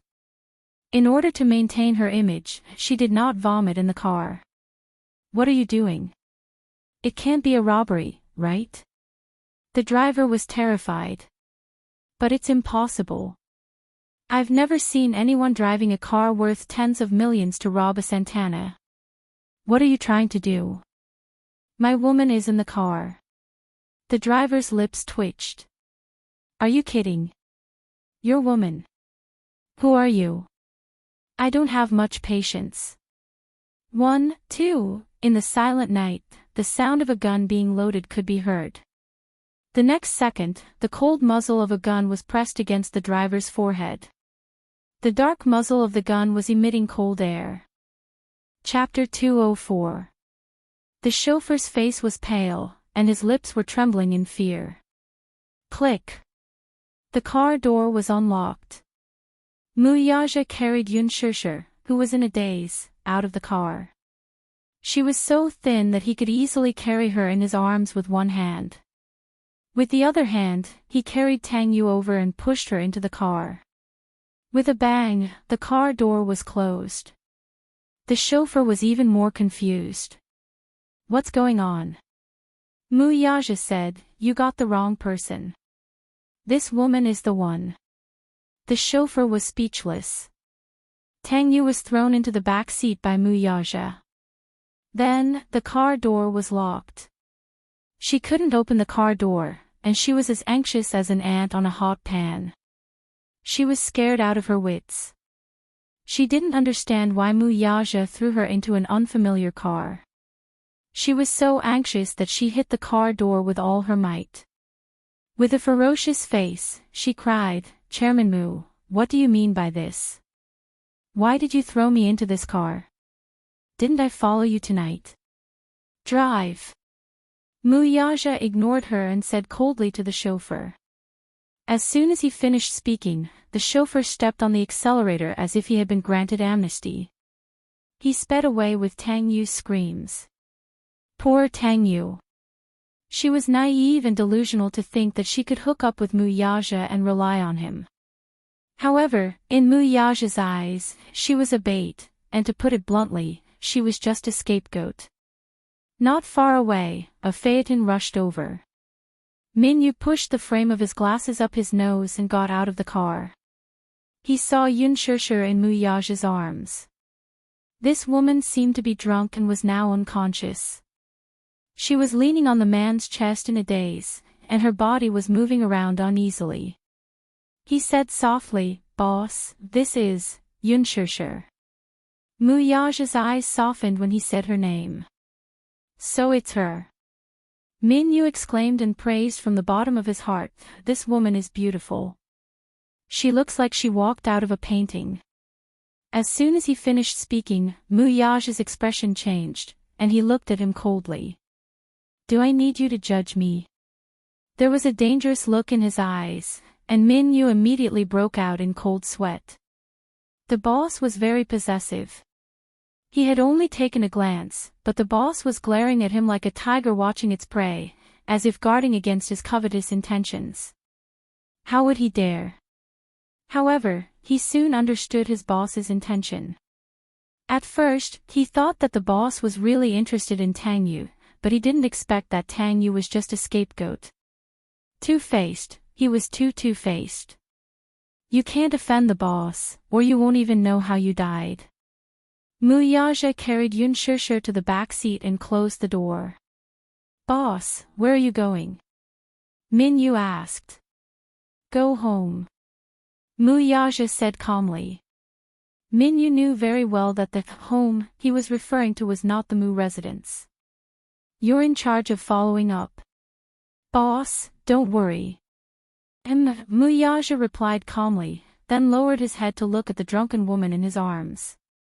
At this moment, she was lying on his chest, her eyebrows slightly furrowed. Her eyelids drooped, and she narrowed them into slits. Her eyes were glittering, but her little mouth was pouting. She muttered softly, but her words were vague and intermittent, so he couldn't hear her clearly. Chapter 205. Her alcohol tolerance was really good. When she was drunk, she would curl up in a corner like a cat and curl up into a ball. One of the investors seemed to be interested in her. He sat beside her and stared at her like a cheetah eyeing its prey. He wanted to take action, but considering that Lin Fengtian was present, he didn't have the guts and could only watch. How could he not understand the man's thoughts? Such a tempting and delicious food was in front of him, but he couldn't touch it, or eat it. Naturally, his heart was itching. However, Lin Fengtian seemed to be very protective of her, so it wasn't easy to take action. However, this woman was really too precious. She was drunk to this extent with just a glass of wine. She dared to barge into such a luxurious cocktail party with this little bit of skill. To her, this place was no different from a dangerous wolf's den. Didn't she know that she was like a tender lamb? With displeasure, Muyaja ruffled her hair until it was a mess. Only then did he stop. Yun Shirshir looked up unhappily and glared at him with her watery almond-shaped eyes. She raised her fists and punched his chest a few times. It looked like she had used some strength, but he felt that it wasn't even enough to tickle him. Oh, bad guy. Bad guy. Ha. This woman had become bolder. However, he was indeed a bad guy and had committed a heinous crime. That was because she hadn't seen him before. How could he be bad? The car stopped under the shade of the trees. Under the cover of the night, Muyaja suddenly smiled evilly and lifted her up to sit on his lap. His figure was so tall, and such a delicate girl was sitting on his lap in a daze. She was swaying from side to side, and the corners of her lips curled up in an intoxicated manner. From time to time, she would let out an innocent laugh. Her voice was so soft that it seeped into his bones. He enjoyed her enchanting drunkenness without restraint. Her original naivety faded away and added a bit of charm. She had a charming charm of a little woman. Muyaja reached out his hand and gently lifted her chin with one finger. His fingertip rubbed against her lips. Yun Shirshir blinked her eyes and bit his fingertip. Her red lips gently sucked on it as her teeth rubbed against his knuckles with alternating heavy and light forces. His pupils dilated and he raised his eyebrows in shock. This kitten not only knew how to scratch people, but she also knew how to bite people. However, she was drunk after all, and her bite didn't hurt or itch. On the contrary, it stirred up his suppressed undercurrent. He wrapped his arms around her neck and lowered his head to kiss her little mouth. He casually swept his lips across hers, and the tip of his tongue slid into the gap between her lips. Yunshishir pushed his shoulders repeatedly as if she had been startled. She clenched her fists and pounded on his shoulders. Her brows furrowed even deeper as she shook her head and murmured dreamily, "Don't. No. Let go of me." Muyaja raised his eyebrows in dissatisfaction. However, he heard a trace of panic in her voice as she kept saying, "You're a bad person. Don't touch me." Interesting. The man saw that she was easy to bully.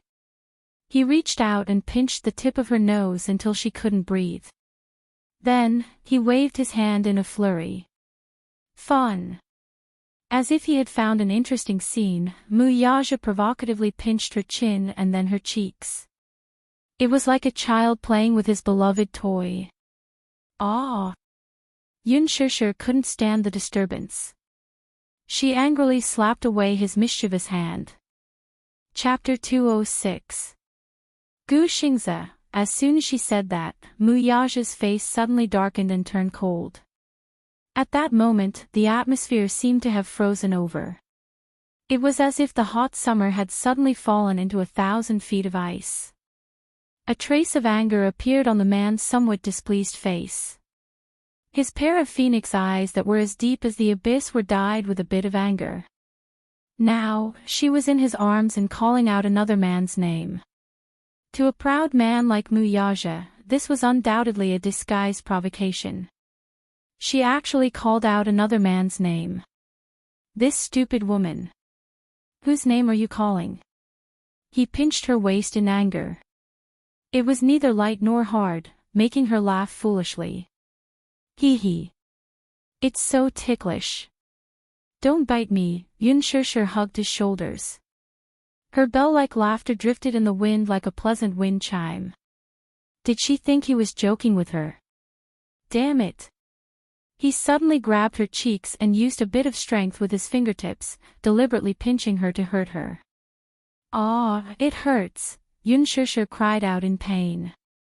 Because of the pain, she started to whimper like a kitten. She tried to struggle, but to no avail. She could only clench her hands into fists and swing them at his shoulders. However, her vision was blurry and her fists missed. Bastard! Let go of me. She bit her lips in grievance and helplessness. She twisted her body left and right, trying to break free. However, the man's strength was so great that she couldn't move at all. However, it didn't matter if she didn't move. Once she moved, their bodies would rub against each other and it would be hard to avoid a misfire. At this moment, due to her drunkenness, her body was boiling hot. Even through the gauze of her dress, he felt as if he was being ironed by her fiery skin. Unknowingly, his body was already drenched in sweat from trying to restrain himself. This woman didn't realize how terrible the consequences of her actions were. If she was sober, she would definitely see the man's handsome face right in front of her. It was terrifying. Who? The man forced her to raise her face and look him in the eye, his eyes glaring like a tiger. Whose name are you calling? Gu Xingze. The little woman's eyes widened as she stared at him with an innocent and playful smile on her face. Suddenly, she reached out her hand and with a smack, she cupped his handsome face and rubbed it. What? Isn't that Gu Xingze? Huff huff. His expression was blurred and intoxicated. It was obvious that he was quite drunk. However, he liked the way she looked when she was drunk. She was like a clingy kitten, snuggling into his arms, acting like a rascal and acting coquettishly as much as she wanted. It was as if his arms were her own world. That small face was truly captivating. Her charming eyes were like silk, and at this moment, her watery eyes were tainted with a bit of drunkenness. She looked at him with infatuation, as if she wanted to say something. That captivating charm made it seem as if water could drip out of her eyes. In the depths of her pupils, it was as if a charming flower had bloomed. What made him dissatisfied was that this woman seemed to be unable to recognize the situation in front of her, and even more unable to recognize who he was. Muyaja's cold eyes were filled with danger. Who am I? I don't know. Yun Shusher tried her best to pry his wrist away. She said pitifully, It hurts. Don't. Let go of me. Muyaja slowly narrowed his eyes. His face immediately darkened, and there was a faint murderous aura around him. Who am I? Ugh, Muyaja was angry. He lowered his head and almost fiercely bit her lips. She groaned in pain. She couldn't avoid it, and her whole body shivered. The lips were the softest part of the face, especially her lips. They were as fragile as cherry blossom petals, sparkling and moist, as if they could be broken by the slightest breeze. When he bit down, his strength was not small, leaving a shallow but sexy bite mark. Go away. Bastard. Bastard, she patted him on the shoulder and muttered in her sleep, obviously dissatisfied with his bullying. What a stupid woman. Was she drunk? Was he that drunk? That drunk? Was she so drunk that she didn't even know who was in front of her and whose arms she was in? It was him today, so she was safe and sound. But if he hadn't been alert enough, would she have known what would have happened next? Would she have expected it? Where was the Guxingzi that she missed so much? Would he be able to protect her? He sneered in his heart. He was very displeased with this woman's carelessness. If he hadn't predicted that there would be people who couldn't tolerate her and would try to trip her up again and again, if he hadn't appeared in time, she would have been swallowed alive and skinned until there wasn't even a trace of her left. What he was angry about was not that she was dead drunk. What he was angry about was that she clearly knew how much alcohol she could hold, yet she still let herself go. Could it be that she was so at ease? She was drunk and the person she met was him. If it was another man, would she also be able to show off her flirtatious side without any restraint? Were they like weak sheep that could be slaughtered at anyone's mercy? Muyaja's eyes were burning with fire. His usually cold eyes were tainted with flames, and he wanted to burn her to ashes. This stupid woman, how could he let her go so easily? He wanted to make her deeply aware of whose territory she was in and what kind of situation she was in. If he didn't let her experience some pain, she wouldn't know where she was wrong. His large palm reached into the hem of her gown and tore it forcefully. The priceless gown was torn into two by him. He threw the troublesome dress to one side and held her waist with his large palm, lifting her up high. Who am I? His cold voice sounded even colder in the breeze. It stimulated her misty thoughts and tried to pull her back to her senses. I don't know, look clearly, who am I? Muyaja fiercely left a bite mark on her shoulder. He would never stop until he achieved his goal. Yun Shusher tried her best to open her eyes wide, but in front of her, it was already a blur. Her body was very special, and she had never touched a drop of alcohol. Drinking a glass of dry red wine in one gulp was her limit. The drunkenness came quickly and fiercely, but it faded slowly. Her eyes were still a blur, so how could she see a person clearly? What did he look like? She could only rely on her remaining senses to touch the man's face. It was cold from the night breeze. She touched his lips, which were similarly cold, thin, and biting cold. Muyaja saw that her mind was still unclear, so he fiercely pinched her again. Holding her face, he brought his face closer to hers. His pair of sharp eyes stared at her as he asked again, Who am I? Chapter 207. This time, she finally managed to get a good look at him. Her small face seemed to crumble as if the world had collapsed on it. I don't know you. She sounded like she was throwing a tantrum. She didn't know him. Or was she trying to fool around under the influence of alcohol and pretending not to know him? Could it be that she was going against him on purpose?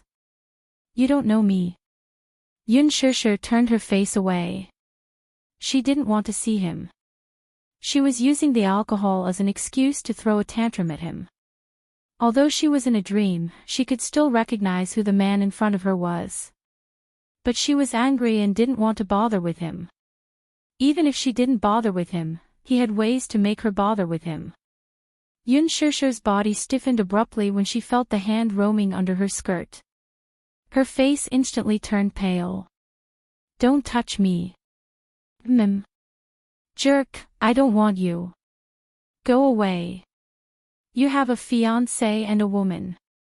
Why do you still want to provoke me?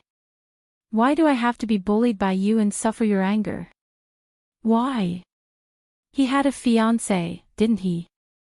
She even saw him hugging Tang Yu and rubbing their heads together after they got off the dance floor. He was no different from other men. He was an animal who thought with his lower body. Muyaja continued to turn his face around. His eyes were half-lidded and his lips were cold. Thinking about it made her even angrier.